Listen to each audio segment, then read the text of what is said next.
So in this dream, I look outside my bedroom window, and it's at nighttime, and there's this diamond-shaped light hovering in the sky, and all of a sudden, it was like a frosty wind, I should say, just goes, and it freezes everything, ice. And then I look out, and all of a sudden, there was a light that came that made everything bright as day. And people are starting to notice that this freezing had just occurred, and they're going out of their houses. What is this? Taking pictures. What is this? And then I saw a man manifest in the middle of the road. And he was projecting so much fear on these people that they were freaking out, and they were here 1 second, gone the next, here 1 second, gone. And what's crazy is I didn't see guns, I didn't see any armory or anything like that. It was literally people were here looking at us. And then we're disappearing, right and left. And when I walk over to him, he looks at me, and I'm thinking, why am I still here? That guy, I just saw that guy, he's not here anymore. You know, that woman's not here anymore. What is going on here? And he looks at me, and I said, who are you? He said, we're death. He said, life and death were born from the same womb. In your life, we're death. And I said, what do you mean by the same womb? He said, as twins. One is born from, right, one's born from death and one's born of life.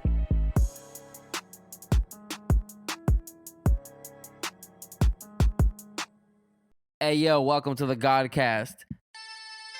The Lord told me to tell you, wake up, wake up, wake up.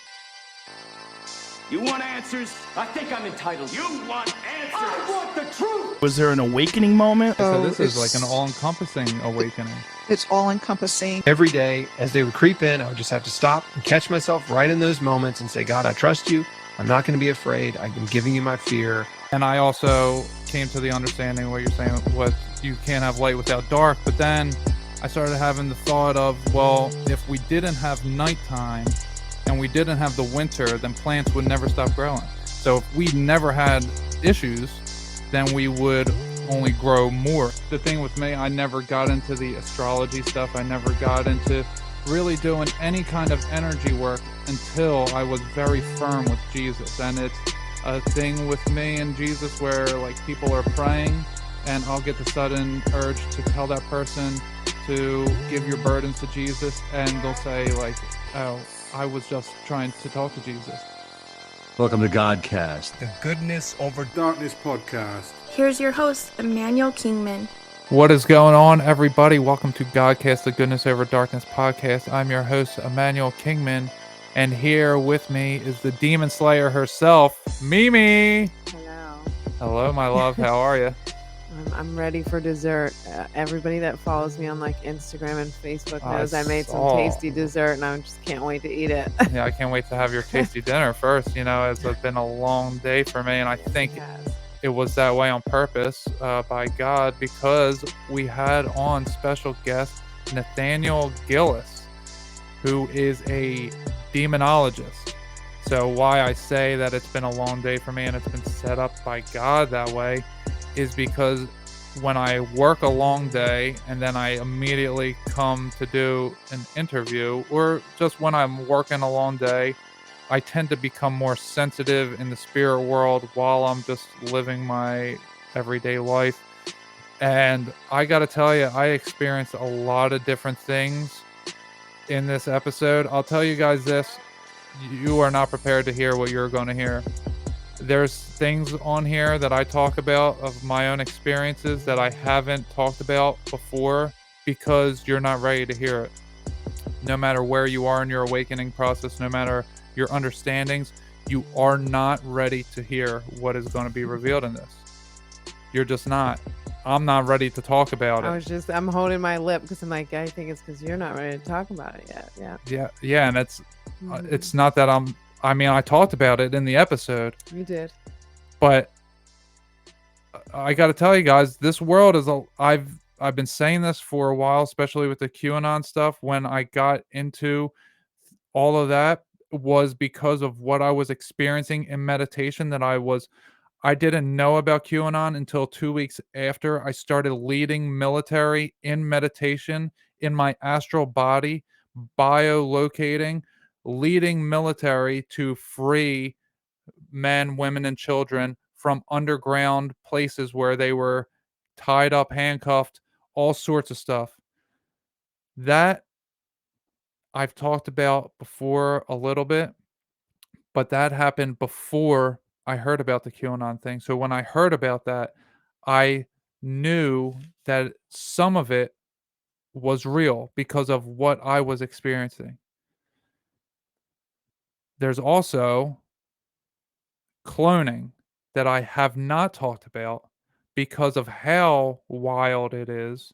It's its own thing completely that we don't acknowledge. When we talk about the child trafficking part, the sex with children is the fourth worst thing that they do with the children.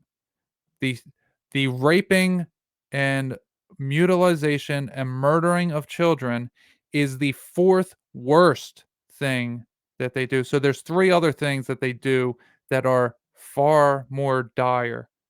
And you're going to hear about them in this episode. So if you're not prepared to hear those types of things, then this episode is not going to be for you. If you're not prepared to hear what I've experienced in my life, then this episode is not for you. This is dark. This has to be known by people. The things that go on in this world have to be revealed. You're not going to sit by and have a good time laughing and joking around like we typically do, because this one is dark. It was hard to talk about, but I felt compelled to say it. I say it all the time that when we're followers of Christ, there's certain times where Christ makes us do things that are uncomfortable, but that it pays off afterwards. And I'm not worrying about it paying off for me now, but I felt compelled to share all the things that I shared. And I understand that it will resonate with somebody out there, that they will be helped by these words. They will put things together for themselves in their own experience. Because as I've said before, 90% of Americans have experienced the abduction phenomena, and barely any of you have a clue that it goes on. And when I say 90%, yeah, that's a number that I'm pulling out of thin air, right? The same way that I pull things out of thin air that are apparently what they used to do in the monasteries, with this Lectio Divina, or the way that I learn about demons and aliens, and the demonologist spends his whole life telling me about it, or Dr. Amy Novotny comes on and tells me about her breathing exercises, and I'm doing something very similar. I pull all of my stuff out of thin air. So when I pull that number 90% out of thin air, it's coming from the same place that I get all that other stuff, that people spend their entire life dedicating themselves to something that I just know all of a sudden. Now, it's not because I'm better than anyone. It's not because I uh, have some special relationship that someone else can't have. It's just that I just am told these things. I just know it. It's not even that I'm necessarily being told that I'm having a conversation. I just know what it is. And I don't know how I know, and then I'll come along with somebody later on, or I'll watch something later on that'll confirm it. But this episode right here is going to be hard to listen to. My spirit wanted to cry multiple times. That I don't know if it was my inner child or the spirit that was just observing this conversation, or maybe it was our guest or Mimi or wherever, but I felt this urge coming over me of sadness. And I got to tell you guys, this is not easy to listen to. So buckle up for this one. Prepare yourselves. If you're going to listen to this, you're going to hear a lot of things. This is going to break a lot of people from their spells of who you're listening to in the spiritual community, who you're listening to in the conspiracy theory community, who you're listening to in the UFO community. Because I've been talking about this, and I'm no demonologist. I'm no biblical scholar.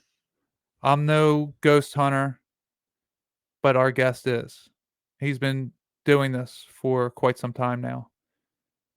And he talks about, in the same way that I've talked about all these things, that I've been debunking these spiritual concepts because you're being lied to by demons. You're being lied to by fallen angels. And they help you. What'd you say? Tricksters. Yeah, tricksters, imposters. They've been helping you for a specific reason so that you help them. Yeah, that reason isn't to help you. Right. And it's interesting, Nathaniel himself isn't a Christian. I don't want to say he's not a man of Christ, but he doesn't. He uses Yahweh, the name of Yahweh, he uses in a very strong way. I feel a presence when he uses that name, in the same way that when I talk to Josh Monday and he talks about Jesus, I feel that presence. When I talk to Justin Williams and he talks about Enoch and I feel that presence, he has that presence with the name Yahweh. So, you know, this is going to be a very informative episode for those who can handle it. And if you haven't gotten into Donald Marshall and his stuff, I'm not saying all his stuff's real, a lot of it might be nonsense. I'm not sure, but I would look him up and start to inform myself on those types of things, because that cloning aspect, the alien abduction aspect, the spiritual healing aspect, the ancient biblical aspect, the technology, and I'll use the term 5G. I know our guest wasn't prepared to talk about that aspect, but it is all the same thing. There are demonic entities that are here trying to switch places with us through psychedelics, through magical practices, through video games, through all of these things that I am constantly bringing up, and I don't want to put you guys off to what I'm talking about because you play video games or psychedelics have really helped you or whatever. But you have to really evaluate, what do you actually know about these evil entities that, if you're at my show, exist in this world.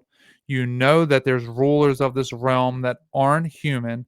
What do you actually know about them? How do they manifest? Do you actually study it? Or do you study what you study and then you have free time to do other things? I'm not saying you shouldn't have free time, but maybe you should really study how these things operate, where they're coming from. Maybe you should develop a relationship with the creator where the creator can guide you to the information. And if you're here right now listening, then I'm sure that the creator has guided you here. And I'm sure you're a spiritual warrior in one sense or another.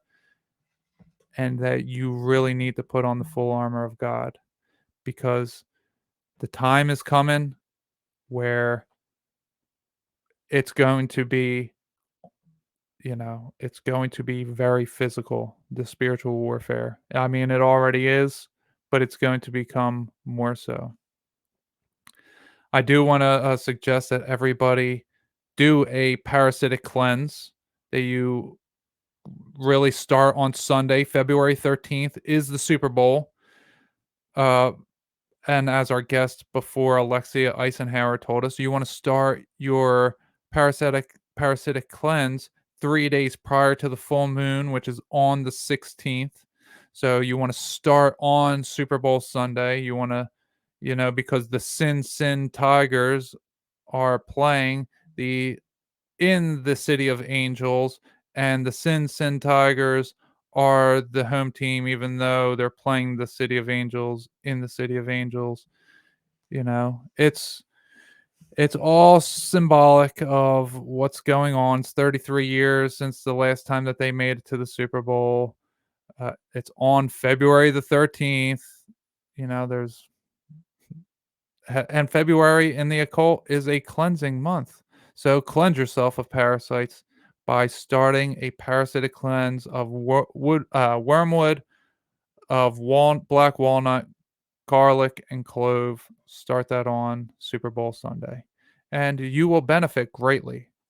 I really recommend that everybody go out there and do it. And I'm not sponsored by any company that's selling any of this stuff.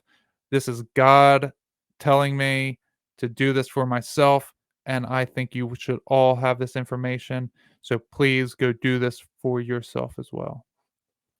And the last thing I want to touch on in the intro, if you're still here, is Andy Rouse from Worship in the Storm, from the Deep Share podcast, also Deep Healing and The Roots of Creation. He has a lot of different projects going on. His studio got flooded. The insurance company won't cover it.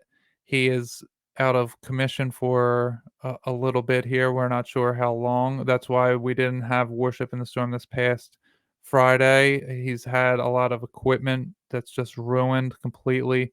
So if you guys could help him out at all, I'll put his donation links in the description, either through Venmo or through, I think it's Red Circle app. Is that right?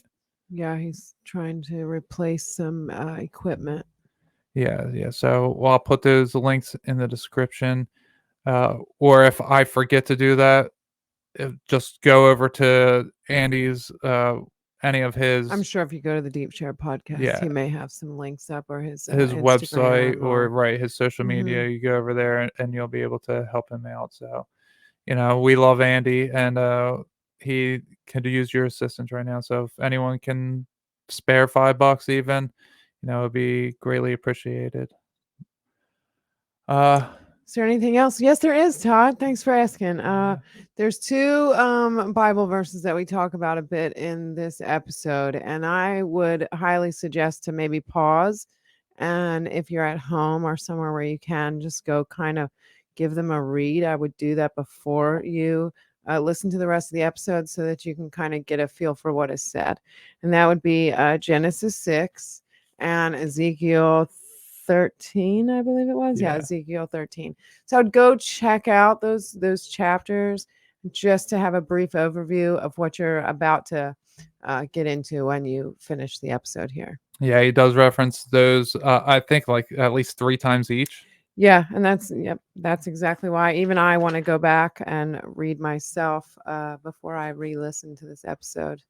Yeah, so or listen back.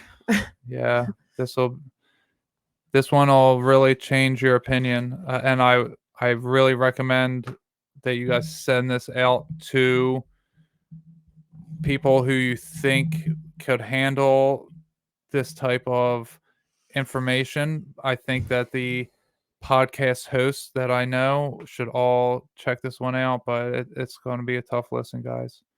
It really is. So is that everything that you have for the intro? Yes, it is. All right.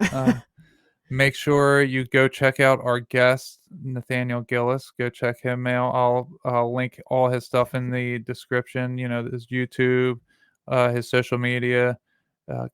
Go check out his stuff. He does some really great work. I suggest you check out some other appearances he's had, because he touched on a lot of the things that I wanted to really get into. So I think that you'll hear a lot here, but just hear it multiple times from other hosts interviewing him. Everyone has their own style and their own stuff that they bring to the table. So really consume this information for yourselves to get an understanding of what is happening in our world and what has always been happening in our world and what our Bible has been warning us against, what Jesus himself, Yeshua, was warning us against. All right, check out my website, emmanuelkingman.com. You guys can email me at thegreatchakraawakening777@gmail.com. Hit me up on Instagram, Twitter, Facebook. You know, you can find all my stuff on my website. And yeah, go to my website and check out the photos that I mentioned at the very end of the podcast. He talks about the water vapor coming together and taking form.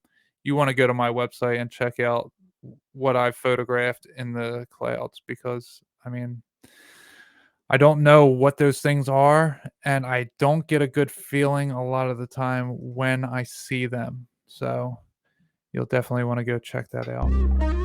All right, so after the bridge will be the interview, and without further ado, here is Nathaniel Gillis.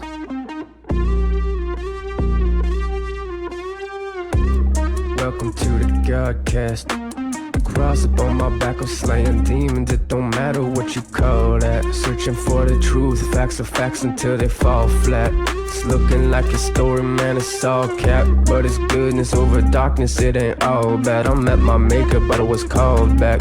Emmanuel, show my people they're under a spell. Heaven or hell is free will. I made my choice and now it's well with my soul. I pray the same for you as well.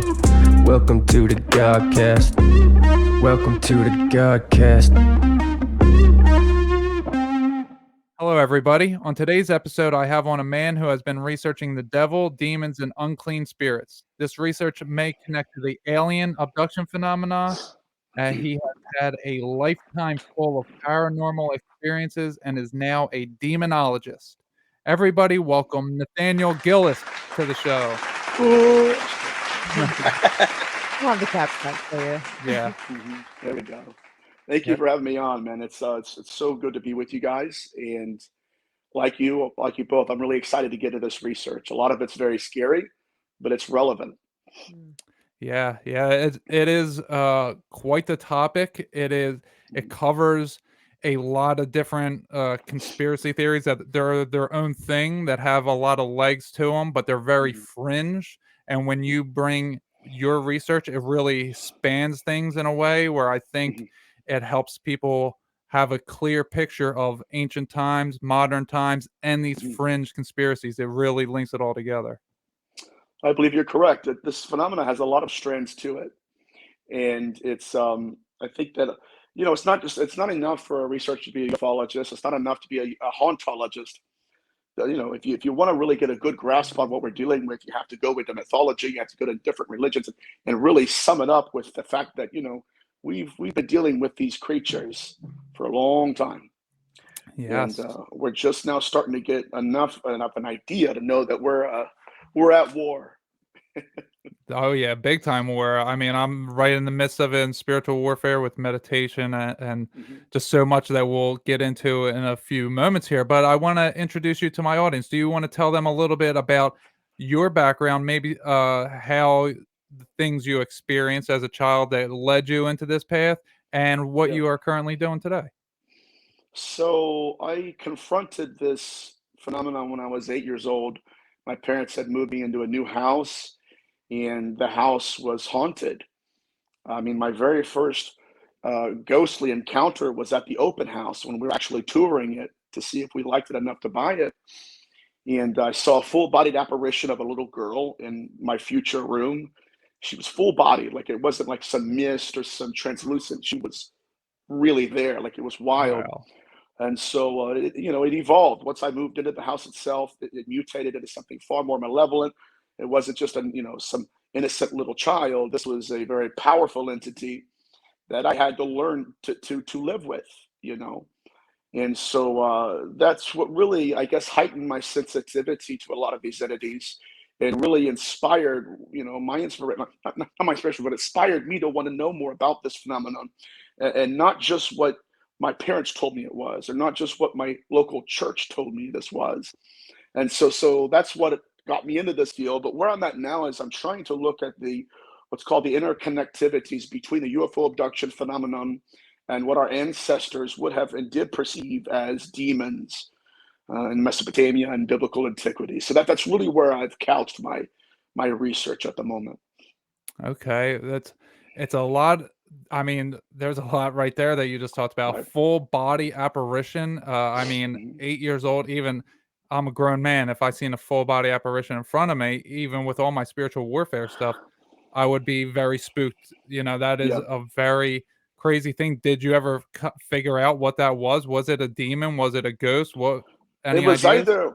it's either someone who had committed suicide or it Mhm. was an entity that caused someone to commit suicide. The reason I say that is because there was a period of time in that house where every night I had the same nightmare. It was a recurring nightmare, and it would always consist. It was the same thing, literally play by play. It was like somebody would just press play and then rewind and play, but it consisted of somebody putting a gun in their mouth and pulling the trigger, and then it was a process. I would then wake up and I could feel that entity around me, and it made me feel like the smallest particle in the universe. It made me feel meaningless in its presence, and so if I would have to give a nature to it, I would absolutely have to say that this was somebody who did commit suicide, or it was somebody that was, a spirit that calls someone to take their own life. And since then, here's what's crazy. Since then,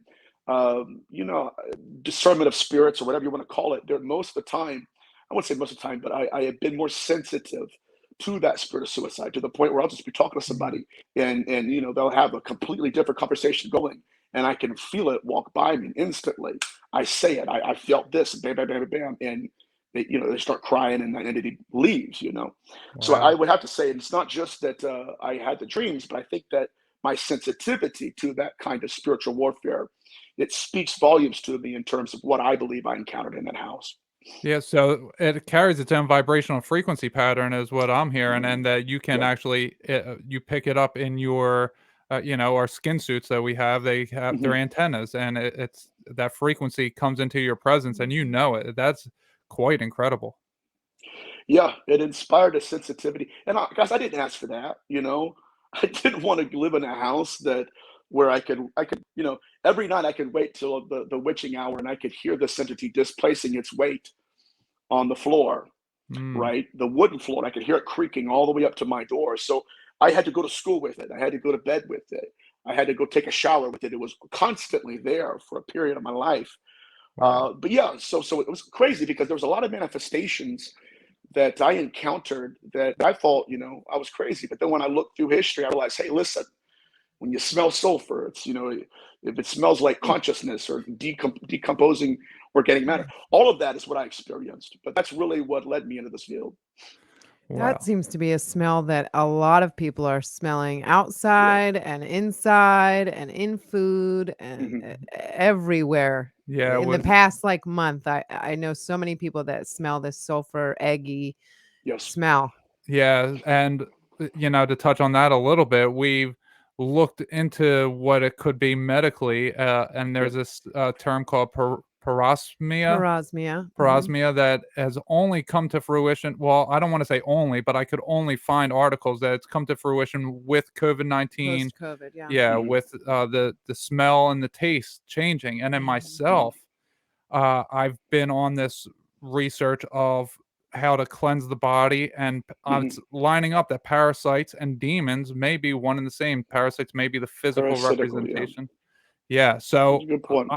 I'm tasting this sulfur smell, this rotten egg smell in my meat that I eat sometimes, and different Hmm. foods, and And just her. the air outside. Remember, Yeah, that's been smelling it's been smelling horrible outside. yeah, Isn't that interesting? yeah, Mhm. and I tell her, well, it's mostly near water, and it's mostly when I'm doing a wormwood detox that Mhm. I'm smelling it in my environment. It's a very strange Hmm. thing. It's almost like as above, so below. Hmm. I've also smelled it from my cats. So, Hmm. like when they go to the bathroom, and that they'll come Hmm. back in, or they're just, fart or whatever. And it's like, it's that same very distinct Mhm. smell. And when I Hmm. heard you on True Seekers podcast say that an Old Testament spiritual Yeah. gift is the ability to smell demons. I'm like, oh wow, wait a second. We're Oh all yeah, smelling them. that's huge. You know, it's. I'll tell you what. Before, like um, even before I started researching these ancient texts, back in my home church, my home church now, but years ago, we had a guy from Africa. I love this guy. Okay. I always talk about him whenever I can. He had such an impact on me as a kid, but he's a guy that he was a Caucasian man, but his parents were missionaries. And so he went to Africa with them and grew up in Africa. And so when he got to the States, he learned all of the spiritual warfare from Africans, African believers. And so when he would do a prayer line, one day he teaches on what's called the fivefold ministry. Because I grew up Pentecostal, and I'm not going to identify with that right now, but they did teach me a lot about some of these entities. And anyways, he was praying for people, and there was a woman that walked up to him, and he said he smelled this pungent stench, and it was almost like a supernatural something. It wasn't just okay, she stunk or her whatever, she had BO. No, it was like something was there. It was present. And there was another prophet that was next to him. He's an older man. He said, "Hey man, what is this?" And so his teaching was that this was death, and specifically on this woman, it was cancer. And he said that a lot of times, that was his teaching, but, I might not agree with the diagnosis. I mean, obviously I think it is death, but I don't, it might not have been cancer. But my point is that it gave me some context to what I know I experienced and smelled in that house. Because like when we first went into the house for the tour, my dad's like, "Okay, this is going to be a room." I'm like, "Okay." I'm looking around, and I inhale, and I smelled this. It smelled like a rotting body. It smelled like something had died. And so I do believe that's one of the ways that either of these entities are manifesting, which we'll get into that in a second, or if it's either that or it's a part of us that we are allowed to perceive them in, right? Outside of just a sense of us, But when we get into, so let me say this, that scripture that I bring up is a profound text because it is possible that these entities are entering demoniacs through their nose. So even if we get into the definition of an unclean spirit, according to the Hebrew theology, it's tuma ruah. And the word ruah in Hebrew means to inhale life through the nostrils. And so when I mentor other researchers and other, especially like exorcists that go into houses, when I say, okay, if you go in there and you smell that, if you can smell that, it's possible that these entities are actively trying to possess the individual. Wow. And so, and so that's a trigger for me. Okay, is this just some kind of other entity, or is this something that we are inhaling? Matter of fact, if we get into ancient exorcistic rites, one of the ways that they would cleanse a person from these kind of demons is they would put a root or a ring of roots. Sometimes it was garlic or clove, and they would place it at the nostrils of the demoniac and pull that entity out. And the reason they did that is because they pulled the entity out from the area that it entered. Wow. Through the nostrils. Okay. Part of the parasite cleanse is garlic is a major part of black walnut, clove, garlic, and wormwood are the four main ingredients to the detox that I do anyway. And I mean, this stuff it's linking a lot of things together for me here. What you're saying early on. So you yourself, I heard you say that you don't identify as Pentecostal anymore. Do you? How do you approach these demons? How do you protect yourself when you're doing these investigations? When you are researching this stuff, are you opening yourself up by just researching? And what do you do to protect yourself? I don't really do anything. I mean, I pray before and I pray after, but the only thing I could say is that these entities are not playing by rules that we're aware of. If I'm alive today, it's because God wants me to be alive. If I'm in their presence and they can't touch me, it's because God doesn't want them to touch me. And I say that with all due respect to all different religions and monotheistic religions even. But I mean, I've been in cases where they've had to cut up the carpet because they just had a murder, and I'm there to cleanse the house of paranormal activity, and the entity never touched me.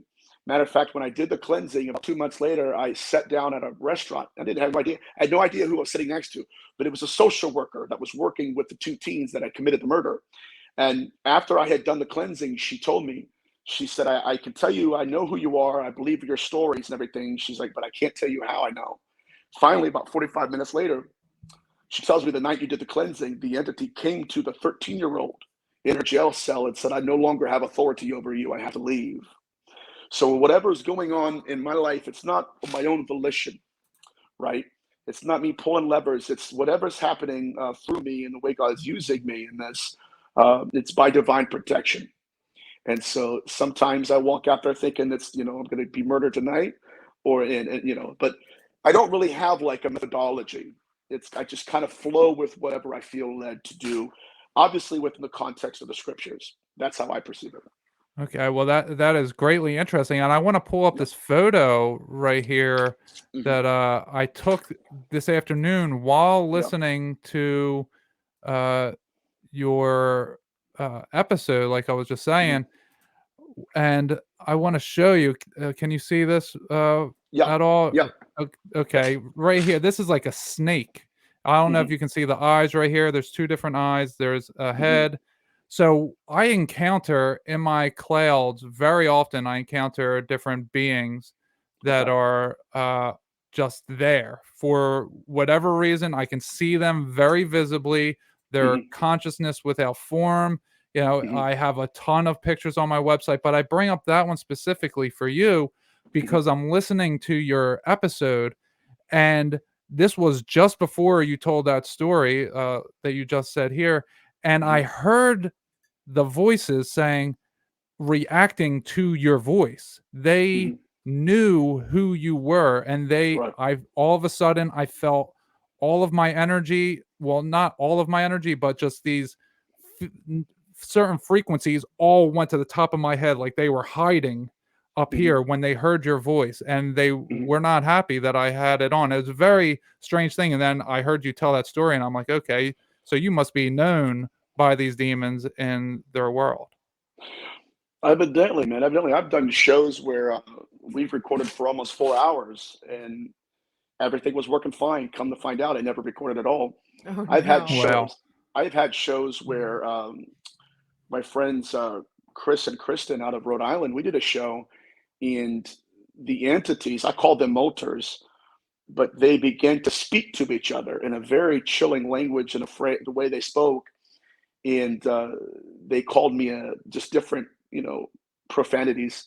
But the evil that came over the earphones, it made Kristen, one of the hosts, she had to throw her earphones away, and she ran out of the house because that kind of evil, like I say, I always tell people, it's not, see, when people watch these shows, and I wouldn't say shows in terms of like TV shows and the paranormal, no, but like when you go into a case and you have a real entity, I'm not talking about somebody who's a fraudulent entity, but something that's real and malevolent. It's not just the manifestation that's terrifying. The manifestation is the least terrifying. It's the profound presence of evil that saturates that room, and literally, sometimes it makes you want to run away. And so for whatever reason, I'm still alive, even though I know that they don't like me, and that they, in many cases, they've tried to take me out and try to cancel shows. So I know for sure they know who I am. That's yeah. Yeah, it's incredible. I mean, I have a lot of vast experiences of different energies, feeling them. Now, have you ever heard of energies entering through the ear? Because often, I don't want to say too often, but there's been many times that now I'm doing all these cleanses that I've noticed reflecting that through my left ear, I would feel this whoosh of wind, almost like wind, come into my ear, and then the next day something would be plaguing me, some kind of thought that I wouldn't want, maybe a lustful type of thought, maybe a sloth type of thought, something that I don't typically think would be there. Have you ever heard of this? I've heard of these entities whispering into ears and causing. See, okay, let's go back into history. They believe these entities could whisper to you and then possess you through any orifice. That's okay. That's ancient demonology. Any orifice, they could enter the body, and a lot of times possession begin with penetration.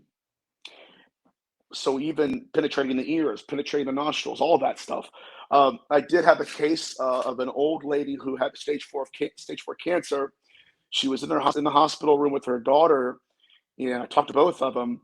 And she had just gotten really bad news. She was going through fear and emotions and everything. And it was at nighttime, and she had like a little light by her bed, but it was pretty dim. And then in the bathroom, the light was off, but the door was open. From the bathroom, a voice, an audible voice that both of them heard, said, "Why don't you just go ahead and give up? It's your time anyways." So it's not just the words they're saying, and it's not just where they're saying it. But what I found a lot of times, especially dealing with suicide and low self-esteem, is that they will say a thing to see if you agree with it. Right. And then some, even with trauma, especially like if you have a battered man or a battered woman who've been through some form of abuse in their life that never healed, what they'll do is they'll say something very painful, a thought in your mind, and they'll watch and monitor where you take that and apply it to in your life. For instance, I had one young 16-year-old girl that was her mother had faced an incubus spirit that was using her father. And so the entity began to talk to this girl. And I said, okay, what it does is it'll say something, see if you agree with it. You're not worthy. You deserve this, right? And then it will monitor where you apply that in your life. You're right, I don't deserve, yeah, you're right, I did deserve that. You're right, I shouldn't be here, and all this stuff. And at that moment, there's a covenant of consciousness formed, where now you're not just hearing it or feeling the emotions that it's projecting. Now you're in covenant of agreement with it. Now it gets to define, some of the things in your life. And so I've dealt with people who have tried to commit suicide, and the reason they were led down that gloomy road is because that entity had stepped into them, and that at a point in time it was thinking for them.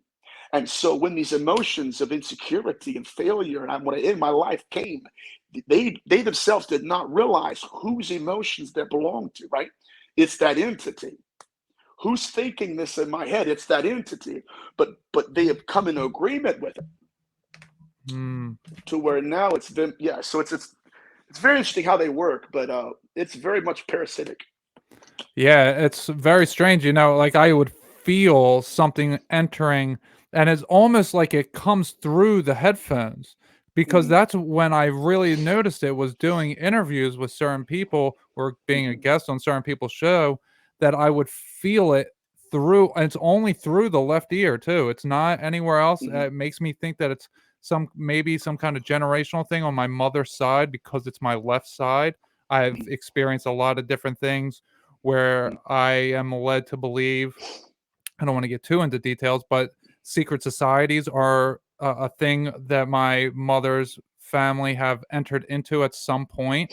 And in all of my experiences, I think when we enter, let's say, Freemasonry, for example, that we agree to then allow whatever to happen to our families for the benefit of them, and they're maybe unknowingly, giving permission to these interdimensional beings, because they are imposters that are there, that they're giving permission to essentially do whatever they want with our families. And then we experience the abduction phenomenon on a generational basis. What is your take on that? That's correct?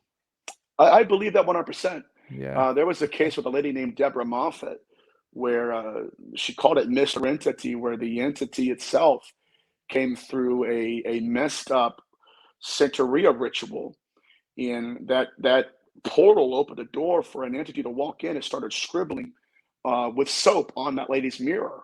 And the entity asked her for a sacrifice. I want you to perform a ritual sacrifice for me. And the person that he wanted sacrificed was this woman's mother-in-law, number one. And number two, the entity said that 100, 200 years ago, her mother-in-law's soul was promised to him. And so this family had to literally cast this entity out of the house.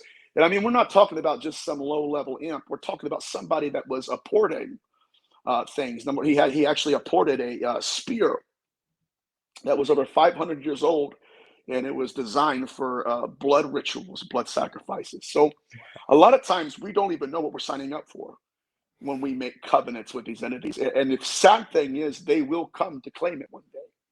Wow, this is, it's mind blowing, but I've already come to these conclusions without talking to a demonologist before, just based upon contemplation having my conversations with Jesus. I'm very connected with him, and he tells me things of the other side. A lot of different things have been revealed to me. So when I meet someone like you who's done a lifetime's worth of research, and you're telling me these things that I'm just learning. Makes more sense, right? Yeah, I love Yeah. that, though. That's what it's all about, man. Yeah, it really is. So, is there a surefire way to cast any demons out, or is it a mixed bag? Is there anything that really will work no matter what? Okay, so in antiquity, you had your different kinds of exorcists. You had the exorcists who would evoke prayers. You know, they would read Psalms 91 in different prayers and actually perform verbal rituals. The others would come out and they would use fumigants. You know, they would light sulfur on fire to pull the spirit out, and different things. And the other one that's more prominent, especially in the Gospels, is the proximity of this individual to God. So you would, and I've seen these men in action, men and women, where they wouldn't go up there and say some special prayer, but they had separated themselves to the unction of the Spirit of God. Now I'm getting real religious. I never talk about it this way, but this is very interesting. But they would go out for 2 or 3 months and pray and fast and draw closer to God. And then when they would meet these entities, there was no praying, there was nothing. It was literally go. Now, what's interesting about that word is if you go into the first century with Yeshua or Jesus, he would often say that, go, get. And that term go and get is a Hebrew word for divorcement.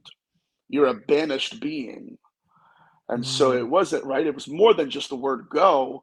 But those are the 3 kinds of exorcists. That's where they fall into. But now see, you have exorcists that will mix and match, though, right? You'll have somebody that has the unction and the ritual, or somebody that does not have as much unction, but they have the ritual and prayer. Okay. Now there's something, and most of the time these entities will respond to that. Now there is a species out there that Father Sinostrari of Amino, he was a Franciscan priest, he encountered these entities, and we would know them as incubi and incubus. And he encountered these entities during some cases of his. And one time he encountered one on a dirt road, and he pulled out of all of his amulets, his cross, he pulled out of his prayer book. He tried to do everything he could to get rid of this entity. And the entity just shook his head, laughed, and kept walking into the darkness. To which Sinistrari deemed that species of demon as a pagan demon because it did not hold, right, to anything that we would classify it as. It was something completely alien to that portion of demonology in that time. But so, when we get into this field of study, even when we get into the field of UFO abduction, the data is largely inconsistent. We have some cases where people will try to cast these demons out, or whatever you want to call them, and it works like a charm.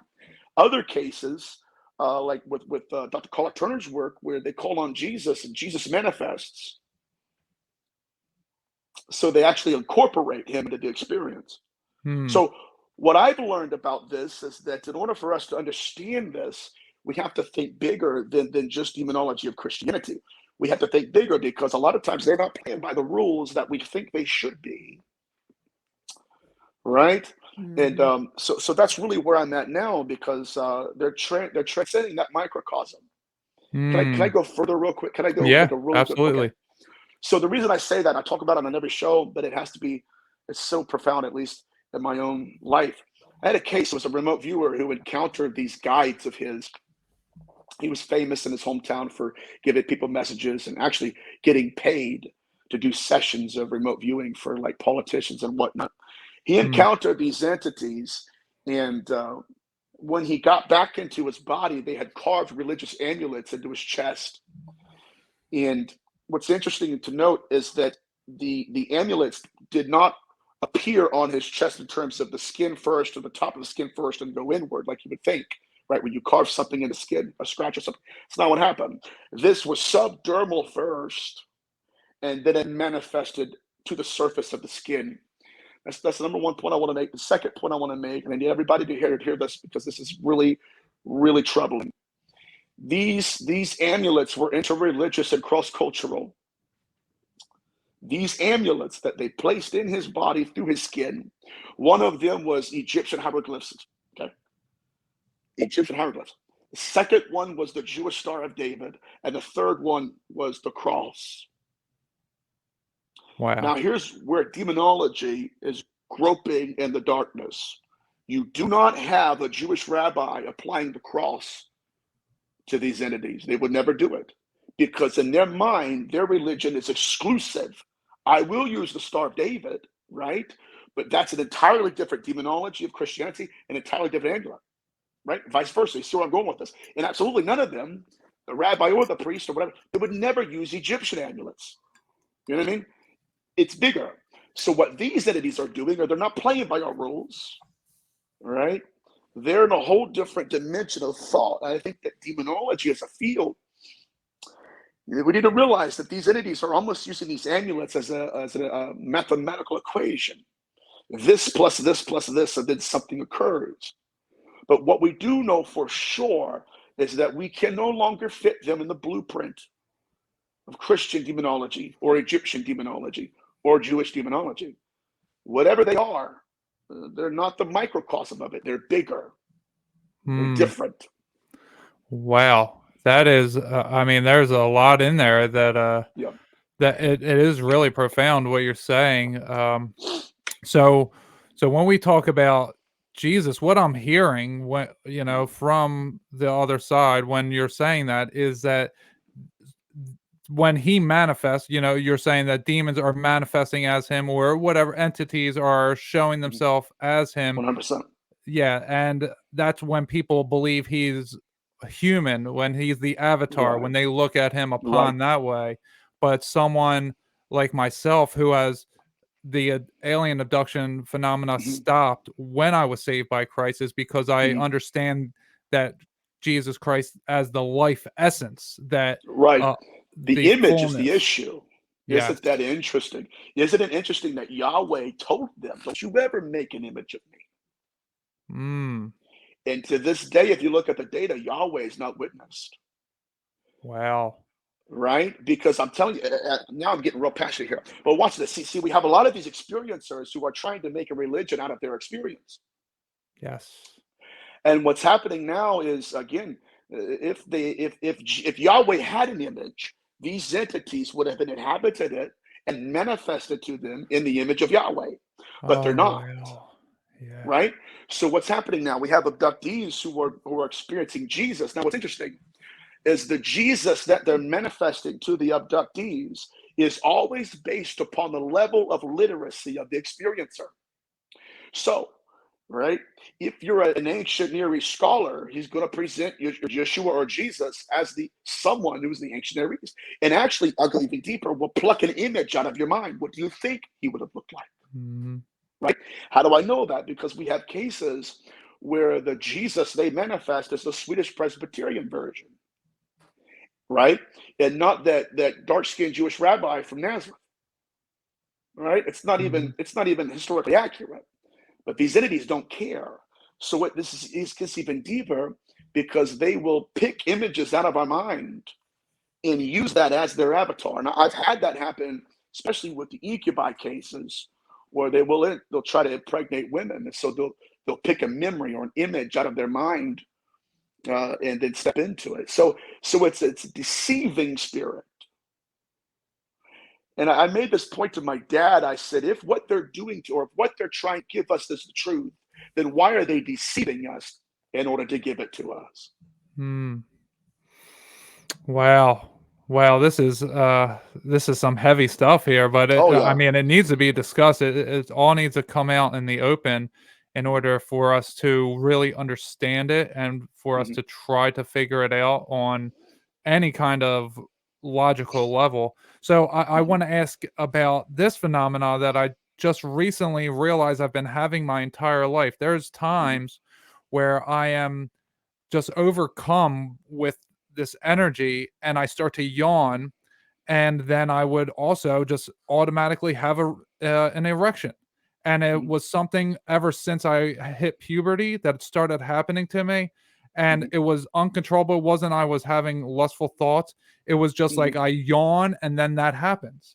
And it's something that I've learned in doing my energy work that I have to fight off. And I think that doing certain stimulants like coffee actually give me this false sense of artificial energy while it's siphoning off my actual life energy. So I have to drink the coffee in order to somewhat be, wake myself up. But it's only because that essence or that energy is taking my life essence from me. Now, have you ever heard of something like this?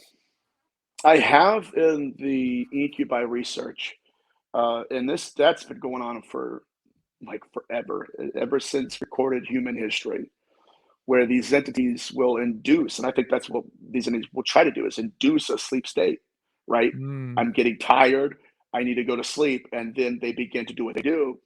Does that make sense? Oh yeah, I mean, it Okay. hits home in more ways than one. I mean, I've experienced like feeling quote unquote zapped, like I have to go Right. take a nap all of a sudden. I've experienced being woken up. I don't even remember it, but waking up in the middle of the night to have sex with my partner, whoever it was at the time, that did not remember on multiple occasions. I mean, this is just really mind blowing stuff that you're telling me here. Yeah, so let's go back to Mesopotamia. And in your Phoenician, even in the Phoenician text, we have what are called little spirits, Lil. And these entities were basically ghosts. That's what we're being told in the ritual bowls and mortuary rites that we found. But these little spirits was a portion of the human existence that can exist outside of the body. It's a part of us. And they believe that at the moment of bodily death, that little portion of us would exist, right? The body die and would be a ghost. It's consciousness, obviously. But these little spirits were considered to be consciousness, but they weren't just consciousness, they were malevolent. And so in your Jewish mythology, they incorporated the little spirit, that consciousness that exists after death. They created Lilith out of it. And so Lilith is the consciousness that will come and it will take and harvest semen from a man. And so that's the Lilith. So their thing was that this spirit, this ghost, would take the semen from a man and then try to implant it in women and then create a hybrid species. And that species of hybrid is what they would consider to be demons. Now, what this means, though, is the base level is very, very unique. Their sexual pathology. But the Lilith spirit was also one of the very first vampires. And so what these entities would do is they would wait until a man died.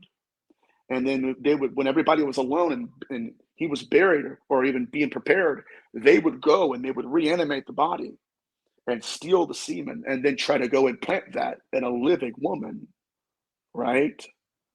Wow. and then take that baby. And I think that's what's going on right now in the missing fetus syndrome, right? Wow. I was just going to It's all say, the same. yeah, I was just going to say Lilith, the one who comes and steals the babies in the night. I mean, this is putting stuff together for me in a major way. Are we saying that maybe all wet dreams are this happening to people, or is that We just don't not know. all? But oh man, So they preached against different self-sexuality, I guess you could say it. I don't know what I can get away with on this.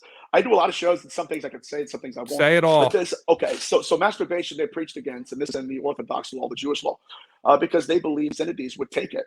They would take it. Now I believe that's a little bit, maybe, I don't consider these events to be a part of puberty. Obviously, we're dealing with entities that will put someone to sleep, give them a virtual reality experience, take what they want. I mean, guys, like Montague Summers and Father Chanstrari, they witnessed these entities milking the carcasses of the dead. All right, that's why they're necromancers, by the way. But so that's how this phenomenon began. But so this whole idea of belief and us giving them images to inhabit, so this gets into my research on the succubus, or even especially the incubus. But the incubus would it first appear to women in the images of a former lover. Okay, this is always all the way back to Genesis chapter 6 in the Bible, where they appeared to them not just as their husbands. They didn't marry them. They appeared to them in the image of their husbands. Okay, are we talking clone bodies here? We're talking of them shape shifting. Okay. right? Pulling the image in the woman's mind out and stepping into it and inhabiting it, right? Wow. That's how, and then they would, and I hate to say this, but they would inspire intercourse. And so their ability to weaponize our memories and our mind against us is prevalent. Wow, this is just really incredible. I mean, I'm finding more memories popping to me that I should ask you about different events that have happened to me. So, are you familiar with children experiencing the abduction phenomena and them uncontrollably wetting the bed? Because as a child, for me, I wet the bed. It was almost as if I wasn't in my body. It was a problem until I was about 10 years old that when I went to sleep, I wasn't there. I mean, my consciousness was gone to the point that it would just happen almost nightly to me. I haven't heard the wetting the bed thing, but honestly, that doesn't really matter, right? To me, because what I'm looking at, right? If you're afraid of something, right, you're going to be terrified of it at that point. I will say this though, man. I have a friend of mine who is another paranormal researcher, and he finally was, watching some of my videos. Like, dude, I got to tell you how I got in the field. I'm like, all right, all right. He said when he was a kid, he said I think he was either asleep or something, but he said he was pulled out of his body. And he's hovering over his body when someone else or something else steps into his body and looks up at him. So he's looking at his own body face to face, and it begins to speak to him. So childhood abductions, right? They're very prevalent.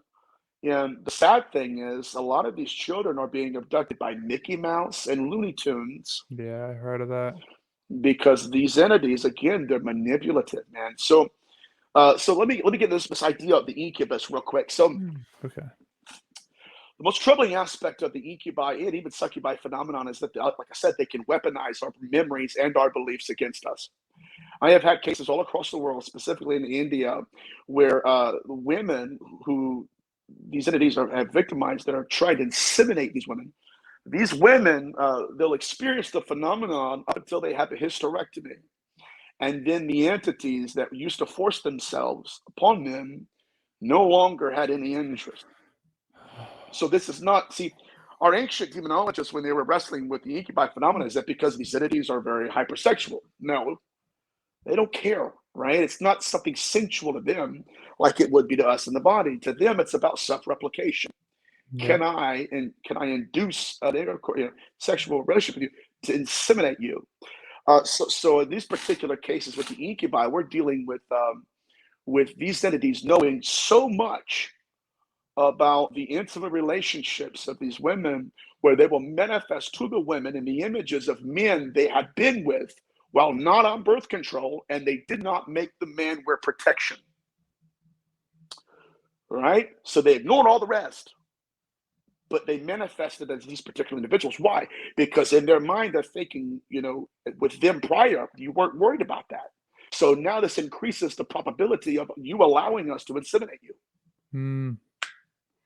So that's how much they know about us, and that's how much they can manipulate our reality. So I think that if we understand this phenomenon through that lens, now we can officially say this is not modern. That particular portion of the UFO abduction has been occurring for thousands of years.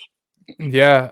Wow. So, I mean, that is just incredible how they know the intimate details of our relationships. It's like they're tasked to watch certain people. My entire childhood, I always felt like I was being watched. I was afraid of my windows at night. I was afraid of my backyard at night. I was afraid of my basement at night. And when I said I was wetting the bed, I didn't even think of it that I was so terrified that I wet the bed. But bringing that to memory, I know Mimi got the chill, so it's probably what was happening partially. But I was thinking that I wasn't in control of my physical body because my consciousness wasn't here. Right. That's the most troubling aspect of this research. And I see a lot of ufologists that don't want to treat that as a threat. But let me say this: if these entities, which they do, we know they have this ability, if they can peel our souls out of our bodies, all bets are off. Because if China or Russia or Germany, if any other nation had that ability in warfare, we would consider that a threat. We already do it with them, and they don't have that kind of capability. So if there's ever been a threat to our species, it's the entity that can pull us out of ourselves, manipulate the soul, and then without your permission, sometimes without your awareness, place you back into your body. Yeah. So let's talk about implants a little bit here, because I have these markings all over my body. They're like red injection sites, it looks like. A lot of the times there's two. It's like a two-pronged thing right next to my heart here. And then, I mean, I have them all over that. They're typically in twos, but it's not just like a regular injection, but then there's like a little bulb that comes out on top of it that I used to sometimes like if I would shave my chest, I was a couple of years ago, I was working out a lot and I wanted to take pictures of myself. I was a single man and all, and I would shave my chest, and that's when I really noticed them, that I couldn't get rid of them. I'm like, what is that? That's weird. And then I started looking into other abduction phenomena, and people have these different red markings all over their body, and I have them all in the same places that I'm seeing them talked about. Is this a phenomena you're familiar with? Yes, yes. And there are, okay, my research, I've seen that in two different categories of abduction. So number one, we have cases of abductees where they're pulled out of their body, and it's a soulish, I guess, a soulish abduction. And so these entities pull them into some kind of other dimension, and they start doing things to the soul. And then once the soul is placed back into the body, whatever happened to the soul manifests through the skin.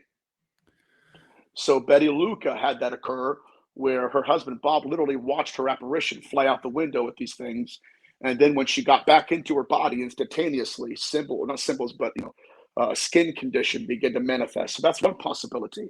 Another one is the physical abduction of the body, where they could come and they would do tests and scoop marks and whatnot.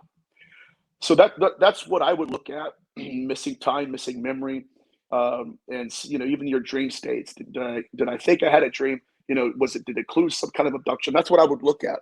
But those are the two characteristics that I've seen in my research of that occurring. Okay, yeah.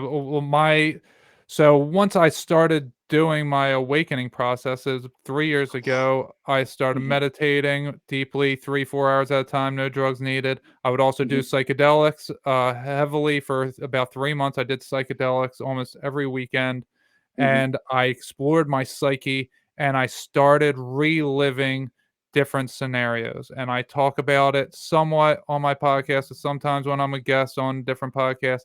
I don't go into the details of it because I don't, it's a very weird thing to talk about in the first place, the abduction phenomena. But what my memories is that there are human military looking individuals in conjunction with grays and mantids. And when I try to remember reptilians, they have a very powerful third eye. You can see other people's memories. When they're remembering something, I can see it in my mind's eye. So I'm pretty good at, I can remote view on a whim if I want to. And when I try to remember if there were reptilians, it's like I'm blocked from seeing their face. It's like a screen is put in place there, so I can't see them exactly as they are. Now, have you heard of these different types of beings being together? I've heard of that, but I've even, like you mentioned, I've even heard of my lab, abductions or military. Right, I think that's part of it. And when I say human-looking military, I don't want to say that it's any specific government. I do think that it's probably fallen angels to some degree. I think the fallen angels and the Nazis, the Nordic white aliens, I think that they're all the same thing, that we just call them different names. So that's my idea of it. That's a good point. That's a good point. Yeah, so we don't really, I mean, like we've had cases of abductions where, excuse me, I'm still dealing with COVID, but where cases where like the abductee witnesses all the above in one abduction, and then the entity will move, it'll look away, and then there's like a frequency that fuzzes out, and they see that entity for what it is. instead of what it wants people to believe it is. Mm. And the only consistent, the most consistent, I would say, manifestation that they have would be an apparition. That's why when we deal with these little spirits, they had a translucent constitution about them. And these little spirits, again, they had the same, they were made of the same substance, but they were not all of the same status. And so that's like when I deal with these entities, I can for sure say that there's an apparitional quality about them. That's the most consistent. But even let's get into this mind lab aspect of it, man. This is nuts. All right. This was really weird because we had cases where abductees, they get abducted. The next day, they remember, oh my God, I was abducted last night. Before they can even comprehend the profundity of their experience, somebody's knocking on their door, and it's Men in Black, or it's the MyLab people, right? And they're saying, hey, listen, we heard you were abducted last night. Can we discuss this? Now, first of all, how would they have that much of an intimate knowledge? How did they know? A lot of times people didn't even know they were abducted until they get a knock on the door, and these people say, hey, listen, you had a really weird experience last night. Can you answer some questions for us? Oh, I did. And then it starts flooding back into their memory. So I don't know if these entities are monitoring our memories of what they're putting in us, right? You see what I'm saying? Yeah. Who would know that unless it was them? It's either that or we have government officials that are not, they're far deeper in terms of deep state than just these people out there trying to give disinformation. They're literally in contact with these entities, and they know who's being abducted and who isn't. So that's another aspect of the research that I wish I could give more time to, but I'm just too captivated by this other stuff we're talking about. Yeah, and I think it might be imposter syndrome. Do you want to hop in? Yeah, I was am I correct in saying that you had an experience where you had an older man, gray hair Yep. in your experience, and a younger woman? Did 100%. that older man, I'm just a question, was he wearing a lab coat? I don't remember that part. I know that it was a dream, but it wasn't like a dream I've ever had. You want me to go into that? I can. It was very, very weird. Yeah, I that was a very interesting story for me, and I didn't quite catch all the details. Okay, so this has been about 6 months ago now, 7 months ago. But in this dream, I am hiding in a basement with a bunch of other people, maybe about 10 other people, and we knew that these entities were coming for us. And I mean, there were people that were like vomiting in fear, like it was awful. Were these And people you knew, or just no, random strangers, people? complete Okay. strangers. But I remember noticing like people would be there 1 second and gone the next, just boom, like literally like dematerializing. And one guy looked at me and he said, "Do you realize what they're doing?" I said, "No." He said, "They're stealing your soul. This is death. This is 100% death." So I was freaking out. So this light comes over me in the basement, and next thing I know, I feel myself. I would say it was being translated. My consciousness, my soul was translated, and then I'm in this big room. It's almost like an auditorium, but there was the windows behind me, up like I said, on the second story windows, and there was like little kiosks and places where you could sit, but the chairs were different. They weren't like large chairs. They're like, some of them were like completely round, some of them were just like a square on the ground, and they had different tables, and everybody that was there, they were being taught different symbols, and they were working on small gadgets. Can you put this together? And then they would be working real hard. And I remember being in line, and there was a handler, right? Like it was this young lady. She may have been about 26, 27 years old. She was Caucasian and very cold, very sterile. It was just this is, it's very uniform. No, there's no connection or anything. And I'm looking around, and there was a man in the corner who was almost going into convulsions. He was so terrified. He was freaking out. What am I doing? Where am I at? I cannot believe this. What are you guys doing to me? I don't understand. I don't deserve this.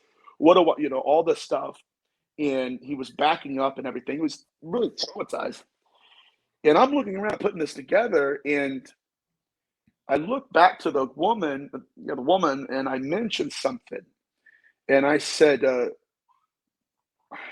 think I said something, because this was during COVID. I said, do you know what's happening on Earth? Do you know what's happening to us? Where it's like we're dealing with a curse or something. It's like a plague. That's what I said, a plague. And suddenly this girl was like, she broke. Like, it was like, okay, I'll talk to you. She goes, yes. She goes, I know. She goes, we know what's happening. She said, that happened to my mother on her. She's like, it happened to my parents and my family too. But when she said that, it wasn't like it was on our plane or anything. It was like it was somewhere else. Like, yeah, I've experienced that too, but it was somewhere else. When I said that, it was my turn to do something with these symbols and stuff. Do you know these symbols? Do you know all that stuff? And I wasn't really interested. I was more interested around the metallic room I was in. It was big. And I was more interested in, okay, I just had a conversation with somebody, and she looked human, but she acted like she wasn't from Earth or anything. And I couldn't, oh, that's right. I got to back up and say this. I kept trying to keep the conversation going. And she said, do not friend me. Do not talk to me like I'm your friend. I am not your friend. You need to focus, is what she said. Focus. And so when she said that, an older man walked up to her, looked at her right in the face, and said, how is he doing? Is he okay? And she said, absolutely, everything's under control. He just asked a question, we're fine. So I honestly, I could not put anything together. The symbols didn't make any sense to me. And I was getting frustrated, like, you know what? I have other questions. This is really lame. I don't like this. And so finally the old man walked up to me and said, you need to focus. And so there was a wall there that divided me from other abductees, I guess. And they were doing their thing over there. I was doing my thing. He set me on a chair, and he turned the chair to the wall where I'm looking at the wall. He said, I want you to look at this wall until you can focus enough to do what we're asking you to do. And that was it. But I knew when I was taken from the basement to wherever that was, it was not a bodily abduction, or if this even was an abduction.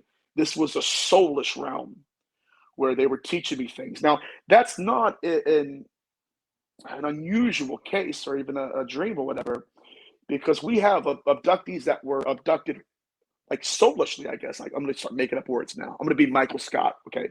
I'm going to start a sentence and not know where it's going. No.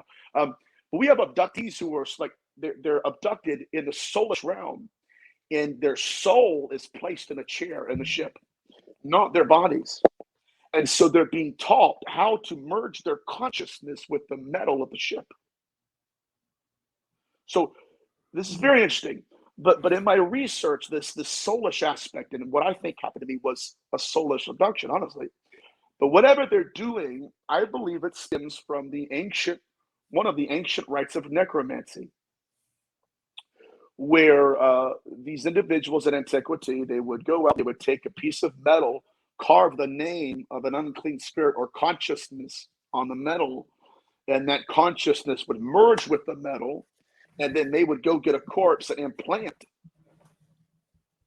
that piece of metal in that body, and the consciousness that had merged with the metal then animates the body itself and begins to communicate. So this is an ancient technology that they're employing when they're saying, hey, listen, we need you to merge your consciousness with the metal so you can fly this ship.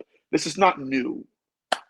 And this makes me think of like Neuralink or merging your soul with the graphene oxide or the AI or that's what I keep seeing is merge your soul with the black goo, so to speak, the metal. I got to tell you, when you were telling me that story, my spirit wanted to cry. It was this overcoming sadness, this great sadness that when you were telling me that story. And I did want to back it up for a sec, just to finish off what I was saying with my abduction. I never experienced anyone knocking afterwards, coming to me, men in black, military, none of that. I did have one very odd experience, and which was it was like I was in a meditative state, but an awakened state, and where I walked outside and I could see in my mind's eye, this was at like 5 in the morning, I was going to work. Mm.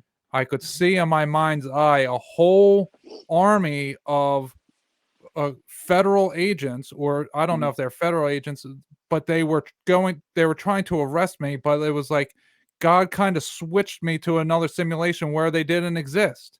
It was Oh, the that's most, good. Yeah. it was the freakiest thing that happened to me. And after that, it stopped in a major way. They stopped messing with me in meditation because I'm very powerful in meditation. I can break tree branches. I popped lights in our home while meditating.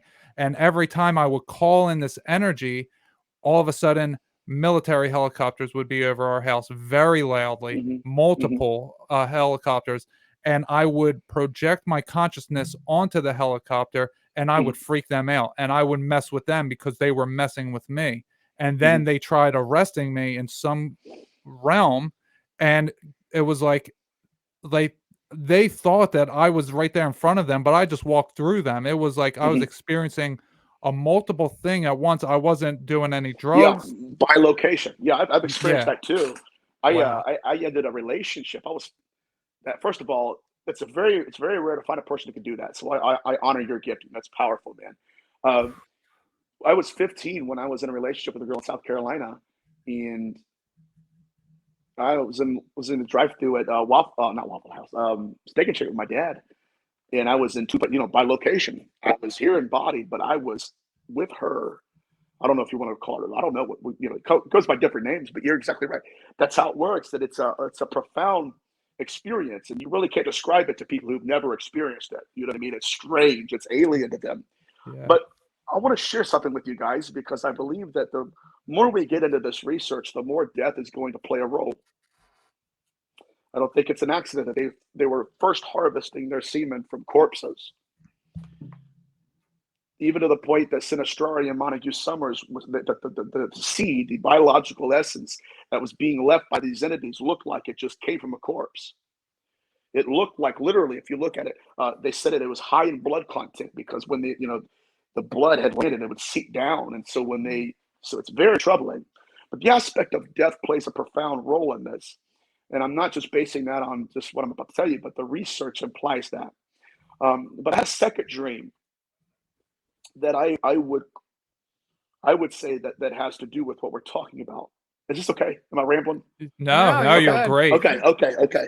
So in this dream, I look outside my bedroom window, and it's at nighttime, and there's this diamond-shaped light hovering in the sky, and all of a sudden, it was like a frosty wind, I should say, just goes, and it freezes everything, like ice.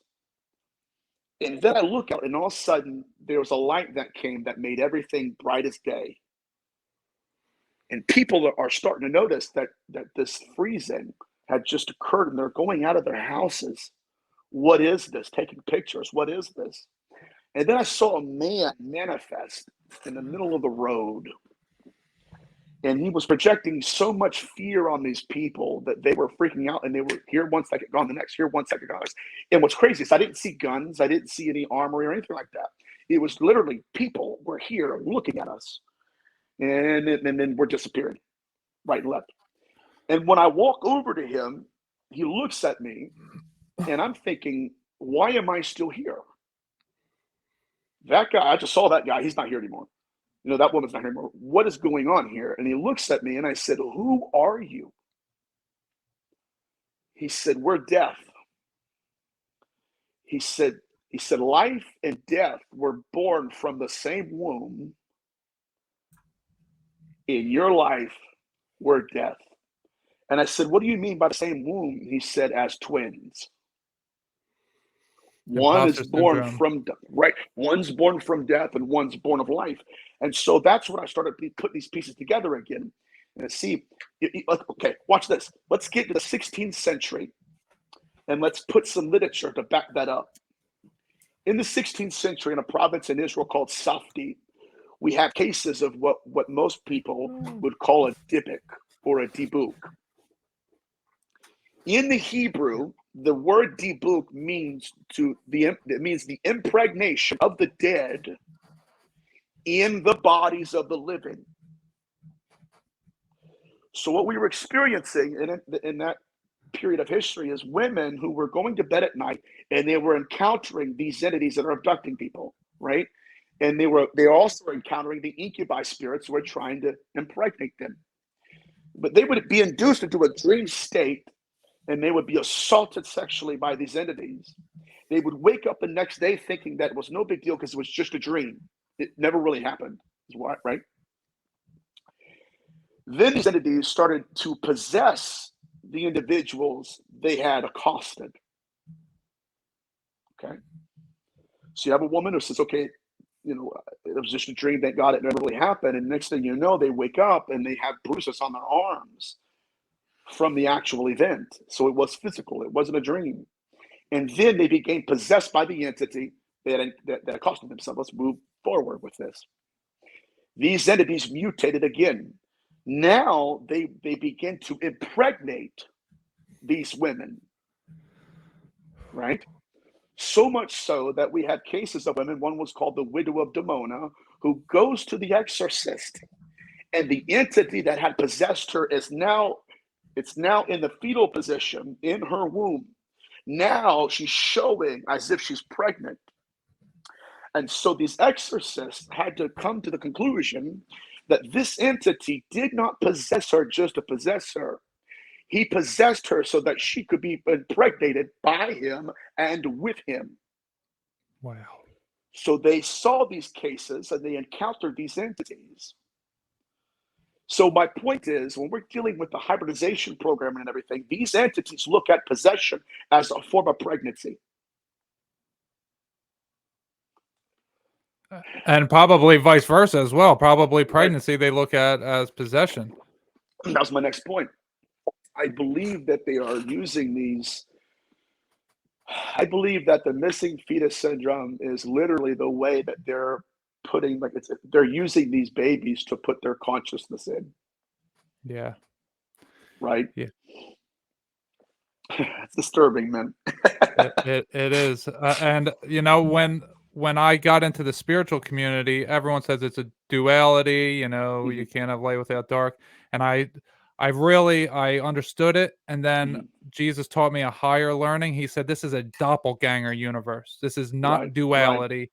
This is doppelgangers. And that's why there's so many people, because half of them are doppelgangers. They are the evil versions of you. Well, not even half, because there's also clones of us, which is another weird part that comes up in my in my experiences. This is something I haven't talked about yet on any of the podcasts because it's so foreign. So far I've talked about a lot of different stuff. So now with the clone stuff, this is the stuff that really disturbs me. This is not something that I take lightly when I talk about. So I don't want to name any celebrity names here. So if everyone kind of, just plays along to figure out. So if we imagine that there was some singer who would famously wear different ridiculous outfits, like maybe a meat suit, for example. Oh, yeah, I know who you're talking about. Yeah. Yes. And So she talks about intercourse with aliens. Yes. So I have had experiences, dreams that I fully remembered. I've had memories come back to me during meditation where I experienced being murdered and my consciousness was transferred to a clone of mine. And then I looked around and I was in a pit of clones all over the place, not just my own. There were many of me that were just lined up, just hung up like suits on the wall. There were some that were just like standing in formation on the ground, but it wasn't just me that was there. It was many other people. I don't know if you heard of what's his name, the guy that said he sang all the songs, Donald Marshall. If you're familiar with him, he said that he's responsible for pretty much all of the music industry, that he wrote a lot of it. I mean, I found that after I started uncovering my memories, and it really just, it disturbed me more than anything else I uncovered, and that's really why I stopped doing psychedelics completely, was because I was starting to uncover very deep and dark things that I wasn't prepared for. But now, as I'm examining, I'm still, obviously, even as connected to Jesus as I am, I'm still having things attack me, spiritual warfare on all four states of being: physical, emotional, mental, spiritual. It is warfare happening on me on a very real basis, happening in all these different ways. So let's talk about the clones for a minute here. And what is your take and what is your experience with clones being created from humans, you know, as you're saying, with the embryos and all that? So the very first time, and this is even before I got into Ian Stevenson's work and, you know, past life regressions and all that, very first time I encountered copies of the same body was on a commentary about Genesis 6. So Genesis 6, you know, being sons of God saw the daughters of men and that they were fair, made them wives, and they created a species. But in the Apocrypha of John, it was preserved and written by Egyptian monks that were Christian, and it was a commentary on the phenomenon of Genesis 6, right? And you know, what exactly happened in that portion of time. But they said again that these entities manifested to women in the images of their lovers or husbands. They created a hybrid species through their wombs. And but the Bible, but that portion says that it says they created copies of the same body, copies of bodies, and that from the darkness they created a fictitious spirit. And so I think that when we're dealing with copies of bodies, I do believe you were given insight in that, especially when, you know, you saw something into that dimension. And that can be very dangerous, right? Because they can look back at you and say, okay, there's somebody here that shouldn't be here or whatever. But so dealing with these copies of bodies and everything, I think that in order for us to understand that, we have to understand the nature of possession and the role it played in self-replicating. You know, I mean, like when we get into transient possession, that was always, you know, these entities that would possess during Edna, right? So you would have male possession of a female woman, or vice versa. You know, have a female possessing a male, and a lot of times these entities would possess a body that had nothing, that didn't look like them at all, right? So you would have an apparition, you'd have the software, you'd have the body, the hardware, but they didn't match, right? So my perception right now is that these entities were formerly human, are formerly human. And so in this passage of the Apocrypha of John, it says that they created children that had the likeness of their apparitions, copies of the same body. So what I mean by that is you had entities that did not want to have transient possession. It did not want to just possess any old person or whatever, because the body did not match the apparition that was in it. Right? So what did they do? They created the copies of the same body, but the body itself looked like the apparition that had, you know, that was manifesting itself to these women. And so I do believe that they were stepping into these bodies. And so now you have the body that looks like the apparition that tried to father it and everything. And even if we get to Genesis 6, there's a term in the Bible that's called Rephaim. And the Rephaim had two definitions. Number one, it meant deceased ancestor or ghost, and then it meant giant. And so a lot of people confuse that because it doesn't make any sense until you realize that the software was in the hardware, right? The software was the ghost, the hardware was the giant. That's why they were interchangeable. Yeah, and I also heard you say something else with the Raphaim, that Rapha means heal, Raphael means the healer of God. So Raphaim could be they switch sides, right? That's it. That's the theory. That's the working theory right now in scholarship, is that these entities, see, they were known as the first physicians and midwives.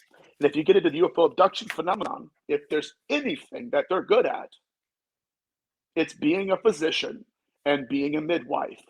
Will help you deliver the baby and will bring it to you.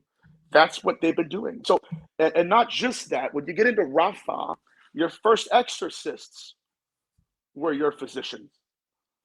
So these entities, if this is who they really are, they're intimately knowledgeable about all aspect of spiritual warfare and all of our rituals.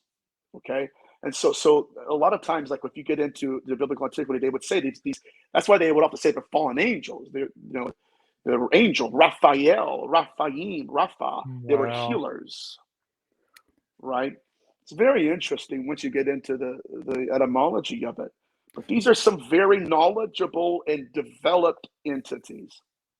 Wow. So could people that are doing healing, but not in the name of God, but they're doing healings, they're doing psychic type of work, could they be Raphaim, or could they be working with Raphaim? I would say working with Raphaim, and we have cases where people they'll use the dark arts, so they'll step into that that side of manipulating matter and reality, and they'll be extremely gifted. They'll know things that they shouldn't know, and they'll make covenants with these entities, and that's why I worry about the CE5 movement and the idea that I can go ahead and conjure these entities and that they'll obey me. I think that's a hilarity. Right. Oh, I'm just gonna, because I know even in hauntology, we have cases where people do Ouija boards and they open a portal to entities that do not and will not obey them. Yeah. It's it's really bad in my humble opinion. Yeah. So bring it. So how do you chase out the demons? What is your, like, if you're okay? So I already asked something to that effect. Okay, so let's say that we have somebody that we know that has a lot of posters hanging around of death, of Jason, Friday the 13th, this type of stuff happening. Creepy. Yes, very, all of this death and decay and destruction hanging around.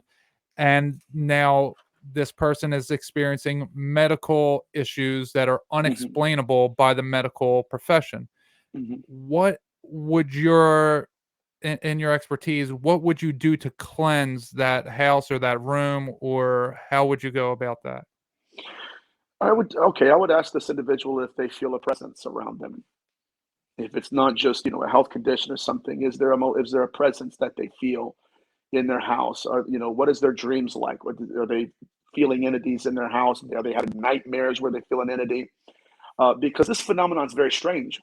We could have people that believe in God, and their house is all Mormons even that are experiencing malevolent hauntings, and then we could have people that have everything that you just described in their house, and nothing happens. They like horror and all that stuff, and so it varies very much so. But I would ask this individual if there is any history of the occult. Is there a fascination with it? Number three, really, do they feel a presence about them, especially if they feel watched? Okay. That's what I would ask for. And now, what if there is also Freemasonry that Or like runs in the family as well? generational, Yeah, I generational would look for a witchcraft. history. Yes, that's what I would look for. Absolutely, because somebody else could have opened the door in your life, right, where it can it follows the bloodline. That's why we call them generational. Right now, if Follows the that were bloodline. the case, what would your steps be? I would want to. Okay, I don't do anything like I don't call people and cast anything out or anything like that. I would want to visit the house. That's what I do. I'm a very hands-on person, and then the way I do things is I bring a recorder there and I ask for permission to be recorded. I don't want to know anything about the history of the house or anything. I will walk into every room, and the way I work is it's very systematic. What do I feel? I will, and this is my way of approaching it. But I would also ask if there is any whenever I've had encounters with these entities that will use the darkness, especially like somebody who's fascinated with death and everything, I would look for suicidal tendencies. I'm not saying that's what's happening, or someone that's cut themselves, or a heaviness about them that, and most of the time that is generational. Okay, so that's what I would look for, but it is case by case. So that was what I would look for, and if that's not there, if that's not there, I don't want to create something where there's not. Right. Okay. To where I could say, okay, well, there's evidence here and it's not there. But that's how I would approach it. Okay. Very, very interesting. Very helpful as well. Did you have a question that you wanted to ask? Well, you had written down about something, but CE5, is that yeah, I wasn't clear on what the CE5 movement was, and I'm sure maybe some of the listeners aren't either. So if you could clarify what that is. So there is a movement in the field of ufology that says that if they focus hard enough and meditate hard enough, they can manifest a UFO. And they feel like there's even some of them that are called UFO summoners, where they summons the UFO, and they think that's just the best thing ever. I come from a background of paranormal where we don't know who's summoning who. Right. Even if the UFO manifested, how do you know it didn't summon you there first? It made you think you summoned it. Because again, they don't play by our rules. So that's what I have a fear of, because like I said, in my history, contrary to a lot of people with the Ouija board, you could ask for Uncle Ted and then Ted Kaczynski will manifest. Yeah, it's half of it's right. It is Ted, but it's a completely different entity that you had any intention of dealing with. And so there's a whole movement that says, okay, it's all about intent. It's not. Yeah, that's It's Dr. not. Stephen Greer, right? Yep. Yeah, so yeah, I'm very skeptical of all that as well. I'm because of my experiences, they're vast in all the things I've already described. I don't trust anything. I don't try to call on angels. What I've really learned is that if anything is helping me for my benefit, they aren't allowed to tell me. They aren't allowed to give me their name. They aren't allowed to let me know they're there. God doesn't want them to intervene with us in that way. Now, it does happen from time to time where someone will be saved by a car and it'll be caught on camera and Right. there's nothing there. Miraculous stuff does happen like that. But in your experience, have you come across positive things, or are they always negative things pretending to be positive for a certain amount of time, or just straight up negative and evil? Well, I have experienced the angelic that, at least in my experience, I know for sure if an angel wasn't there, I would not have had as much success in the case. And I'd say I don't know if I'd even be here if that, without their help. But getting back to these entities, these molters, here's the issue, guys. We don't even know what their morality is. Right? So if you go into so what that means, let me say this. What that means is, even if they were helping us, why? Is it helping us to help us, or is it helping us to help them? When you go fix the broken leg of a cow, why are you doing that? Right. Doesn't mean that cow's not going to get slaughtered in a month. Right. Right. So let's go deeper into that. So when we get into this threat narrative and trying to understand what they're right. And again, they're not playing by our rules. They don't. I mean, okay. So let's see how many manifestations they've had throughout millennia. To people who believe they're angels, they're angels. To people who believe they're demons, they were demons in the medieval period. We have witches who were flown out of the window at nighttime to go have intercourse with these entities. Okay. And during the actual, I call it abduction, during the abduction, they're thinking they're having intercourse with demons and corpses. But the frequency would fuzz in and out. In a fleeting moment, these people would look around and they were not where they thought they were. And these entities were not angels. They weren't demons. They weren't even aliens. This is interesting, guys. What they realized is that they were being poked and prodded by replicas of male appendages, right? Stuff that wasn't even real. But these entities had worked them into a program so much that it felt real, it sounded real, it looked real. And then something fuzzed in and out, and they realized, oh my God, that's metallic. That's not even flesh and bone. Wow. So again, so when people say, okay, they're aliens, okay, fine, okay, but I want to stress that because I can't stress it enough. We can call them whatever we want to, and they will be like, okay, listen, we can be that for you, as long as you don't really see behind the curtain and see what's going on. And this leads me to my point that I always make and that I made earlier. If you really want to give me truth, don't deceive me in order to give it to me. I don't need you to come to me in the form of my deceased grandfather, right? What's really going on here, I think it's much more sinister and malevolent than a lot of researchers would like to admit. It's complete deception. Yeah, and Right.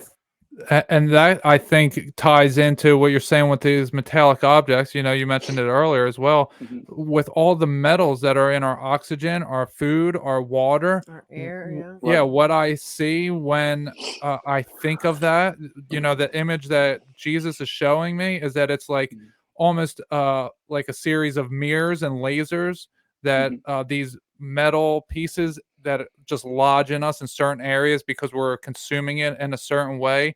It's then Mhm. a frequency bouncing off like a series of mirrors, and There's it's evidence for that.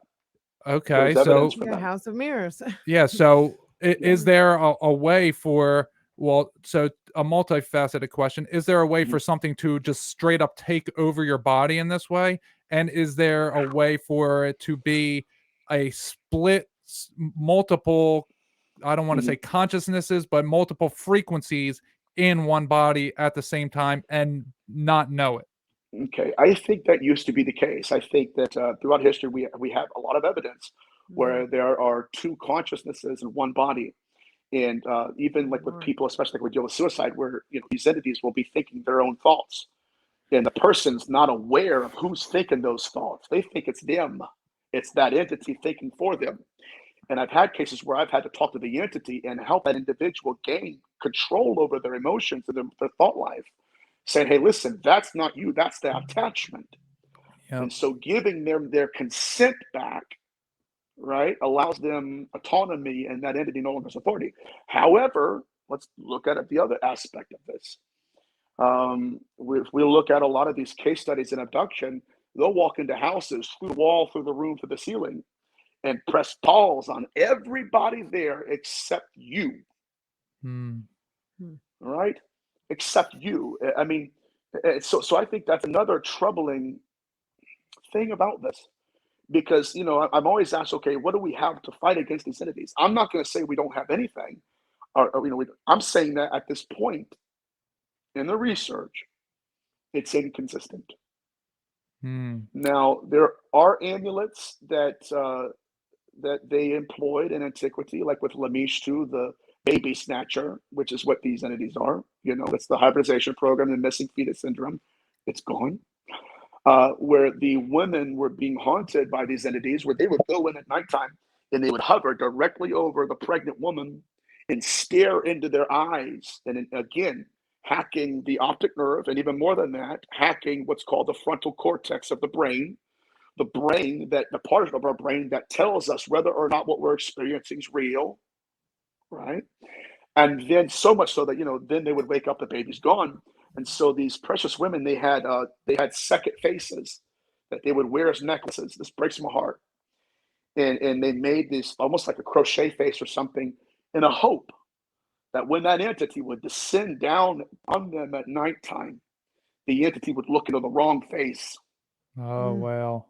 and they would wake. I got chills. And then they would wake up the next day still having their child. So this has been going on for a long while, guys, and we're still looking for ways of warfare. Now, I will say that the implication is that there is something about us that they are afraid of or that they're concerned with, because Mhm. this, again, they don't want us to understand what's going on. Right. Right? If they were all powerful, it would be like, "Hey, this is what's going on. You can't do anything about it." Right? So if you have to deceive me and hoodwink me to make me look over here while you're doing something over here, it makes me think that if we did get a hold of truth and we did evolve as a species, a spiritual species, into something in some new dimension, that we would be a Mhm. very formidable enemy for them.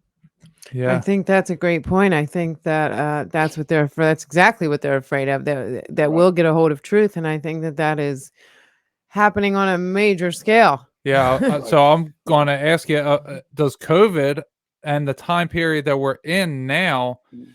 it seems to me that the battlefield is leaving the spiritual plane and is really entering the Well, physical plane. mhm. What is I your think take on I that? think it's I think it's both sides of that. It's crazy because I think that I said this in my last interview. I think that we're at war for information, Yeah. For truth. and I think that once we get the truth, I think that we will self-correct. You know, and that we will begin to, like I said, evolve into this newfound version of ourselves that really we're called to grow into. Yeah. And I think this research needs to get out because I believe we're shrinking into darkness here. A lot of people don't want to accept the reality that these entities are pulling souls out. They don't, I mean, especially the Christian field. We have researchers that they only believe that these things are creating giants. And I think that's one dimensional. That's the hardware, Yeah. right? What about the software aspect of this, the soulish dimension that they're operating in? And I know I'm not picturing, but I'll say this. Remember when I told you guys that these entities operate in the soulish realm first, Yeah. body second, soulish realm first, body second. I believe that when they're pulling the soul out of the body, they're pulling us into the realm of what we would call death, where they exist. And then when they do things to the soul, it manifests in the body, but through the skin. Okay, so it's subdermal first through the skin. Now, there was more than one, it was about 2 or 3 different people. One of them was a single mother. She had contacted me about the phenomenon of soul first, skin second. That kind of concept. She said that her and her daughter had recently moved into a haunted house, and she has photos of it. She sent them to me. She's like, she goes, this entire behavioral pattern of them affecting the soul first, then it manifesting the skin second. She goes, I want to give you these pictures and tell you my experience, but I believe I have something for you. You'll find useful. I said, okay. She said, this entity attacked my daughter. And she said, my daughter just started screaming because she felt a burning sensation. She said, when we looked down beneath the skin, soul first, skin second, she said, through the skin, we could see scratch marks moving themselves to the surface.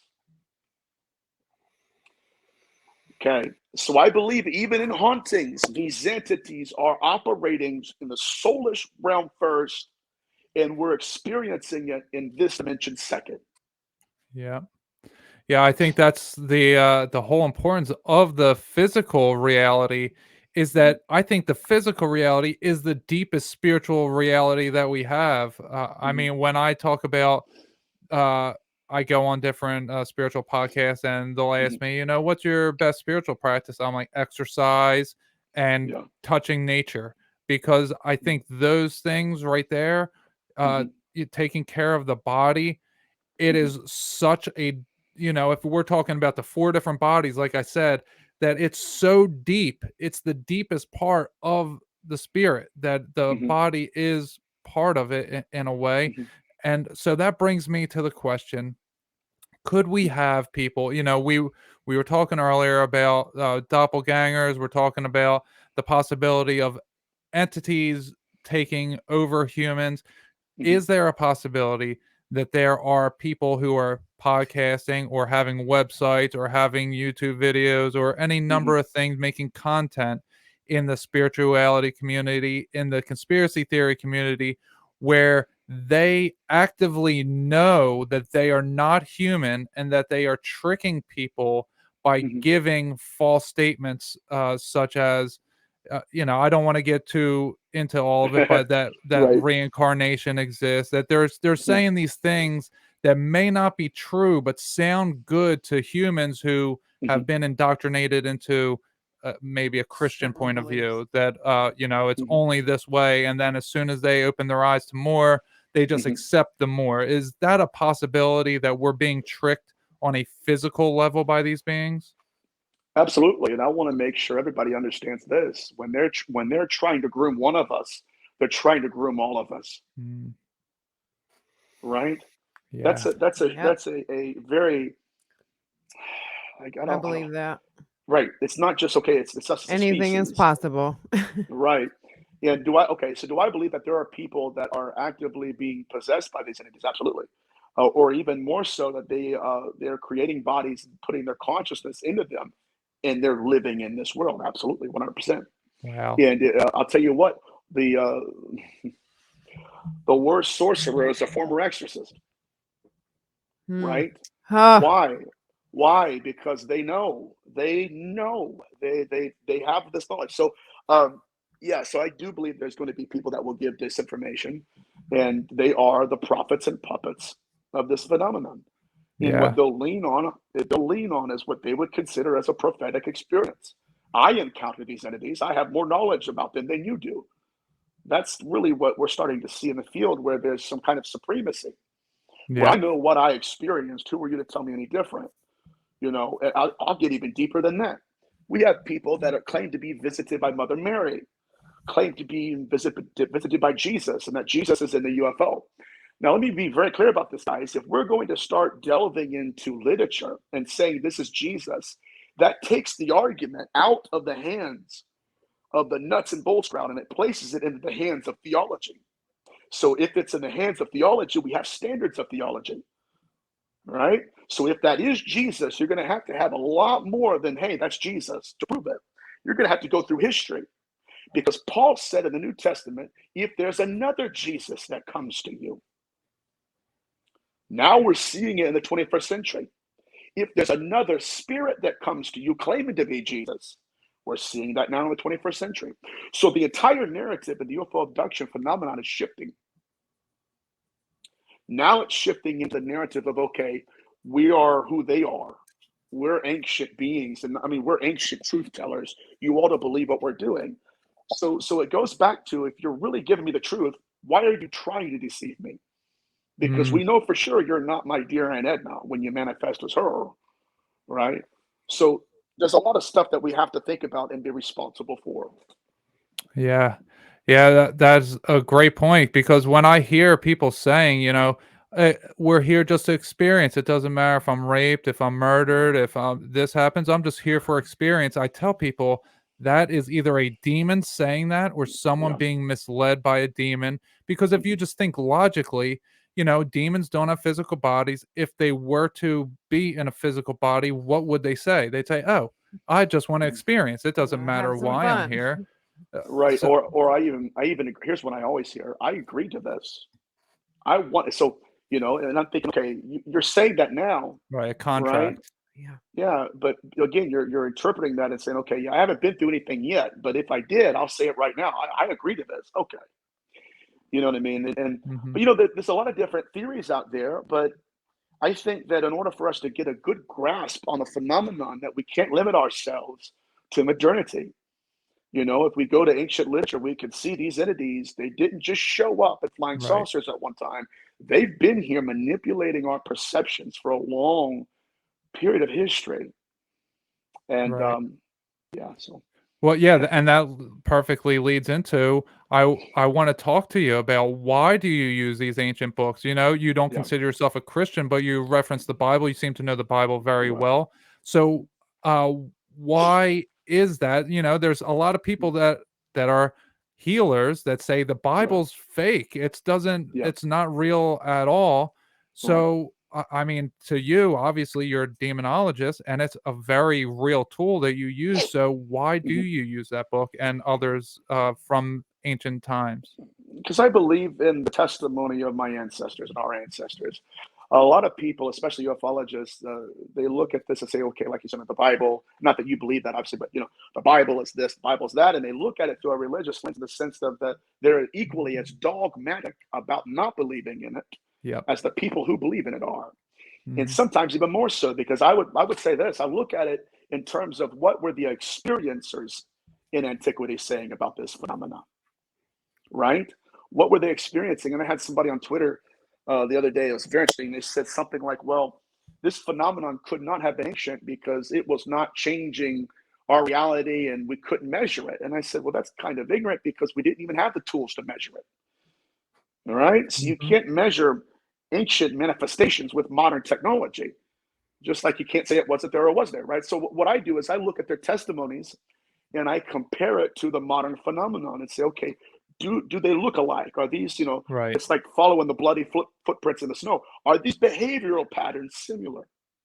Because our ancestors, and we have just a complete historical record of people experiencing the same phenomena. And so I'm not going to say, okay, I'm going to look at it as salvific, or I'm going to look for, for doctrine here. I'm not. What I'm looking for, and the way I approach it, is what were they experiencing? How did they perceive it in antiquity? And how can I apply it to modernity and say, okay, is it possible, right? yesterday's demons are today's aliens. Right. And what's going on here, right? And yes, I won't ramble, but that's really the way I approach it. And I believe it's added a lot to my own field of research. Yeah, that's really what got me into understanding that the Bible is a real thing, it's a real tool, is because I'm looking for, I'll say, the energy behind the words that are being used. You know, they may be synonyms, but I can see, oh, they're describing the same thing. They're just Right. using different terms. And for me, I didn't grow up going to church. The first time I went to a church mass was this past Christmas Eve. And Jesus, he saved me. So when I say that, I was working. I had 400 pounds of chicken and cheese. I'm a truck driver. I went to pull it up a curb. It didn't take. I slipped and I fell on my root chakra. So I had learned the chakra system. I learned the astral realms, the psychedelic realms. And over the course of 3 days of burning tobacco, of laughing with my daughter and Mimi, and with drinking special tea, what ended up happening was I threw up demons. And I just had this bliss that I was saved by Christ. And I guess that was the initial saving point, because I've been releasing these stored up energies ever since. I've been learning, watching deliverance videos and learning different techniques and applying that to myself, and I'm releasing things. So like when Jesus comes to me, I don't see him typically. I've seen him once where he was I was working and he was in the sky just right above me in his white, I guess, glorified body, in his white suit, and his head was covered with a hood. He was, I would say, tanned skin, like Mediterranean. It wasn't dark skin. It wasn't white skin. It was somewhere in the middle there. And every other time I know he's here, I just feel his presence. It's not, like you said, he's not coming to me in spaceships. I don't Right. talk I don't talk to any other beings. I never got any names from any of the entities that I interacted with, but I've seen a lot of biblical stuff in my psychedelic trips. I faced the who in the book of Revelation, the uh, serpent with 7 heads and 10 horns, and I laughed in its face. It was a very vivid thing for me. I've seen the beings with the 4 heads of an ox, of an eagle, of a lion, and of a man. Those 4 heads. I've experienced a lot of this biblical stuff. So when people come say no, it's completely fake, yeah, I'm questionable of that person when there's that dogmatic about it, that they say it's Right. all these other Right. things. I'm like, yeah, it is all these other things, but it's also literal as well. So, it's a Absolutely. strange world that we're in. You're right. You're right. And okay, so let me say this too, man. Like when we're dealing with this Jesus narrative, and when he manifests to people, it's not the historical Jesus. You mean to tell me Jesus doesn't even know who he is? Yeah. Right? Like Jesus is having an identity crisis. No, he's manifesting according to what you would picture him as. It's very interesting. So it gets down to this root of it where, okay, if somebody appeared to you in a false image and it was never really who they were, I wouldn't care if they gave me $1 million. I would wonder what's going on behind the scenes. What are you really doing to me? What have I missed? And here's the part: we have such a blind spot as a species. Well, I'm telling you, we have a lot of potentiality in us that we're ignorant of, that they're consciously aware of. And I think that it's going to take us evolving into that next step of spirituality to really understand what's going on. And I think to even grasp the kind of threat that they pose to us. In the book of Ezekiel, chapter 13, Yahweh calls them soul hunters. Very interesting. Soul hunters. Wow. Those who hunt the souls of men to make them fly. We're dealing with, you want to talk about a serial killer? No, this is a whole different thing. Yeah. Yahweh said, do not fear the one who can kill the body. You need to fear the one who can kill the body and the soul.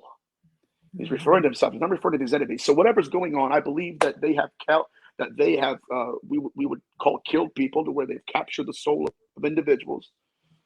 Even to the point where Yahweh says that the reason they're doing this is that so that in killing other people and capturing their souls, they can self-replicate and continue existing. That's the way Yahweh phrased it in Ezekiel chapter 13. Wow. That's a whole nother show. Yeah.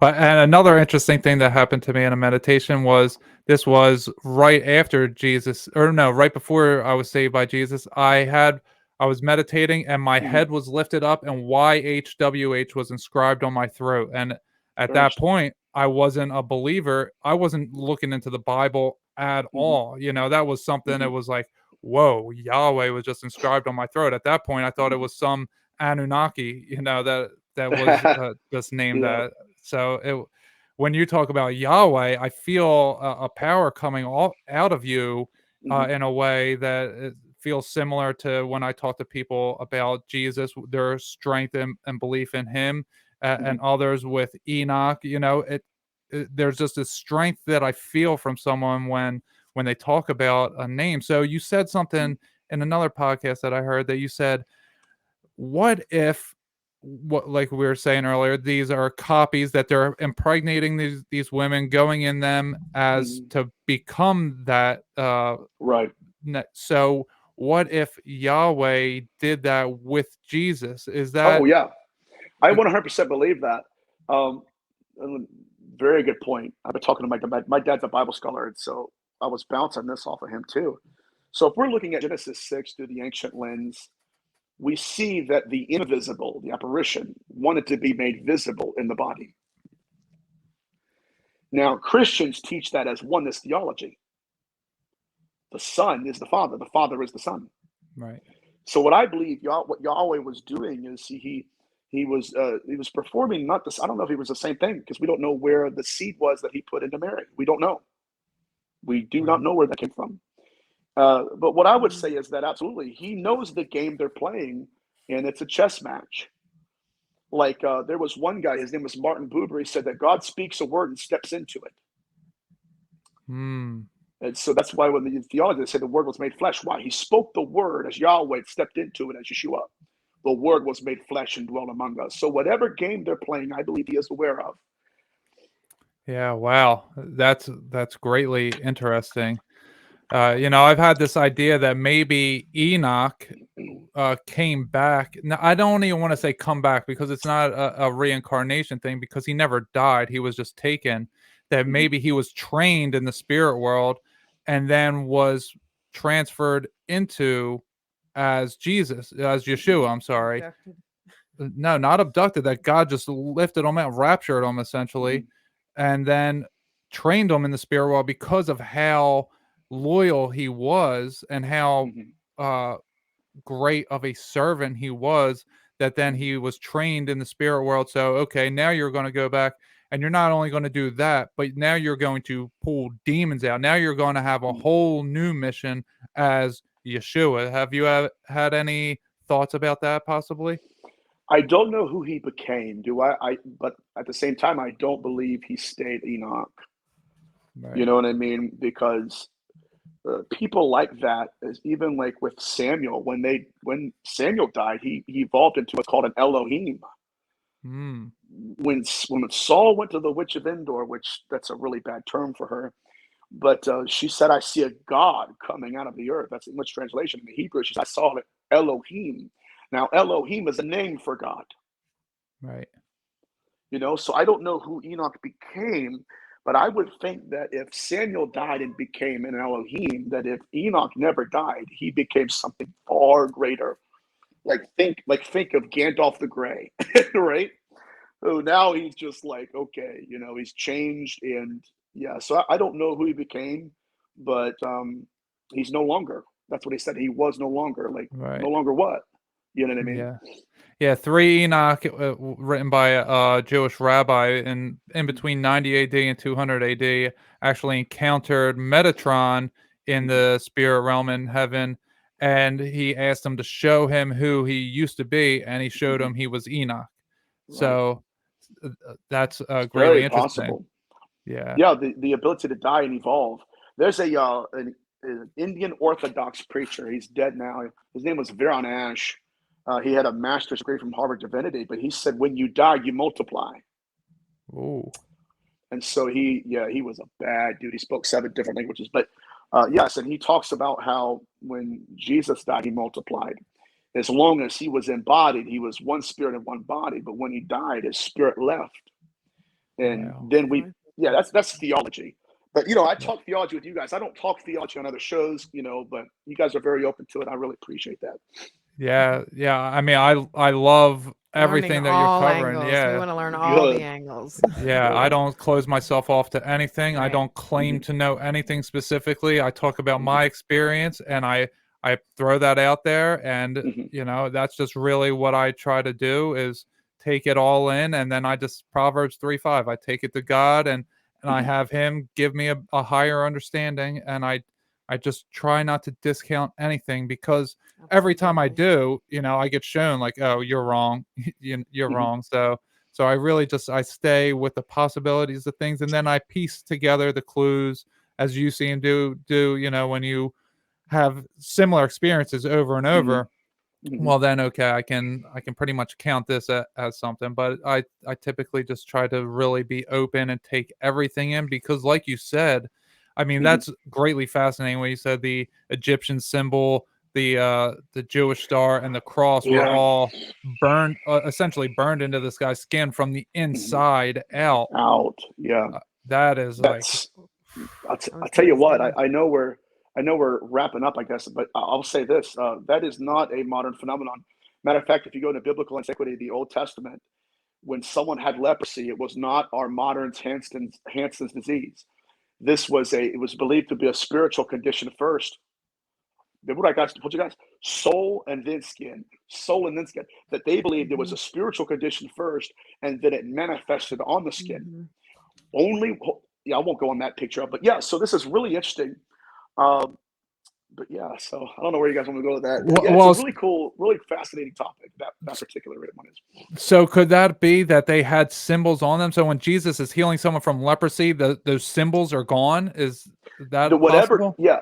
Okay, so I've made a connection between these soul hunters and what the Bible will consider false prophets.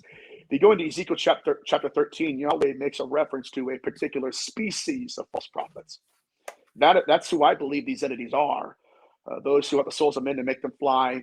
And what they were doing is they were going in, and this is interesting, this is in Ezekiel chapter 13, but they were cutting pieces of flesh off of the body and then sewing it onto themselves. And it's a reference to an ancient form of skin grafting.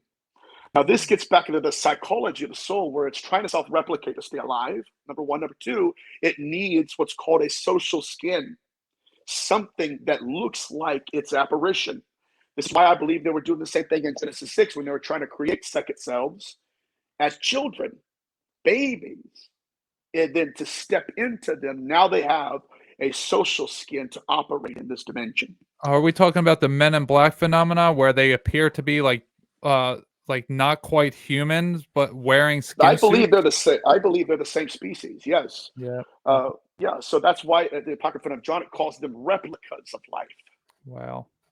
Yeah, have you come across the phenomena that Nephilim are clowns, that they would wear, I mean, there's a lot of different things that go into it, and we don't have time to get into all of it, but, DMT jesters, I've heard of the jesters. Yes. I have a friend of mine that did ayahuasca, and he saw the jesters and everything. So that is let's play a role in this for sure. Yeah, and the clowns, when they wear the makeup, to maybe it's war paint, maybe it's actually blood on their cheeks and mouth. That's why they paint a red blood from eating human flesh. Or maybe they're wearing makeup to appear like they're alive, because they're just like the Men in Black. They're not quite human. There's something, though, that's looking through their eyes. Yeah. Something. See, they know things that no human should know or could know. Black-eyed kids. Absolutely. Yeah. So there is death here present. And even the researchers right now, Colm Kelleher from the Skinwalker Ranch said that what they were encountering on the Skinwalker Ranch has something to do with the afterlife.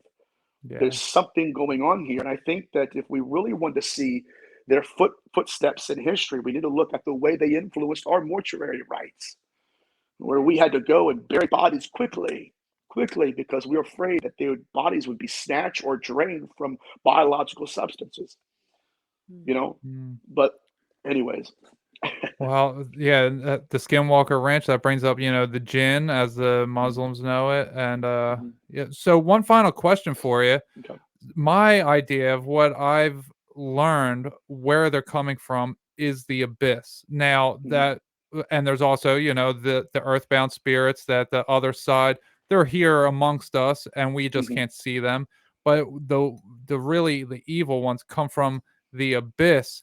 Now, my understanding is that they're coming through our technology. Like we're using this interdimensional device to manipulate time and space to be in front of one another, to communicate with an audience of people, and so on and so forth. We have our cell phones, the internet, all this technology that they're coming through. They're using, like I said earlier, the metals in our water, our food, our oxygen that it's being put in us, and then the technology is bouncing off of us.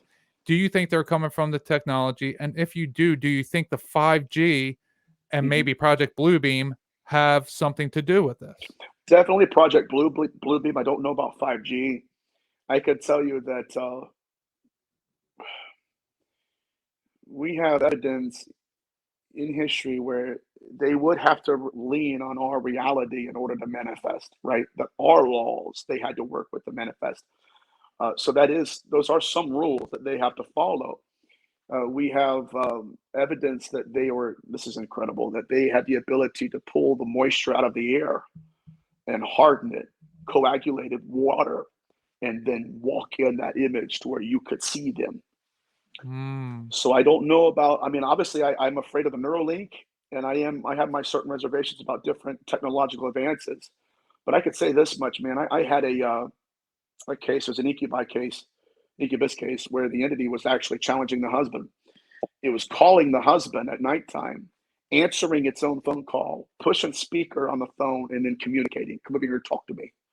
Get over here. I need to say something to you. So Whoa. if they have that ability, I'm not going to put anything in my head or in my body, right? Yeah. Because it's much easier to possess a phone than it is a person.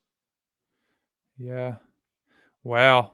And what you were saying with the manipulation of water molecules, I mean, my Yeah. website, anyone listen to this, go to my website and see all those clouds that I have. I mean, they are actual beings, faces. I mean, it's undeniable the stuff that I've photographed. Like the one I brought up earlier, that one, you could see a snake if you look for it. The other ones, you don't need any description. I mean, and then I'll have the picture and then I'll have a photo next to it that's describing it. So if you can't see it, then you go back and you're like, oh my goodness, like I have a cat with a samurai helmet on. It's like, man, it's some strange stuff that I've seen. I believe it. So yeah, so I want to thank you so much for coming on. This was one of the most eye-opening conversations that I've ever had, and you really helped. Wow, I'm humbled. Thank you. Yeah, absolutely. You really helped me in my personal life as the first hour and 10 minutes, I was talking about my different experiences. I've have a vast amount of experiences, and I think that maybe I need to face them and not hide from it because I still feel that things are coming out of me. But, I want to thank you so much for coming on. And do you want to let the audience know where they can find you? Yeah, so you can find me on social media and YouTube. I'm building my YouTube channel now, and I'm still new at it. Like I went live at nighttime on YouTube and didn't know how to end the sneaking thing. I'm like pushing buttons, like, and I'm like, oh my god, what to do? So I'm still like growing into that. But you can find me under Nathaniel Gillis, and you can follow me on, like I said, Instagram, Facebook, and YouTube. But yeah, man, it's been such an honor to be with you guys, and I really felt at home on the podcast. And thank you for the opportunity to discuss my work with you guys. Yeah, absolutely. And we'll have all the links in the description. And I do ask my guests as we go out, the final question for you is what is your go-to grounding technique, especially you're a demonologist, you're clearing out houses. How do you ground yourself on a regular basis? I tap into me. And I'll be honest with you guys, man. And not that I haven't been prior, but this is something I don't really talk about. I go to a lot of my favorite ministers back in the day, and I don't watch them. I don't watch them to watch them preach. I go all the way to the altar calls or when they're talking to people, and I watch how they work. What did they, ask myself, what would I do in that situation? That's how I get inspiration. And I go to an author of mine, one of my favorites. His name is Abraham Joshua Heschel. He's a rabbi. That's what I do. And I smoke cigars. There we go. And that's how I kind of reconnect and get inspired. All right. I love that. That's the first time we ever got that answer. So, I like to ask everyone, and that's a great one. Find an inspiration in your visionary field and your auditory field. There's nothing better than that. So, I want to thank you so much for coming on, and we'll say goodbye to our audience. Goodbye, everybody. We will Good talk to you night. later.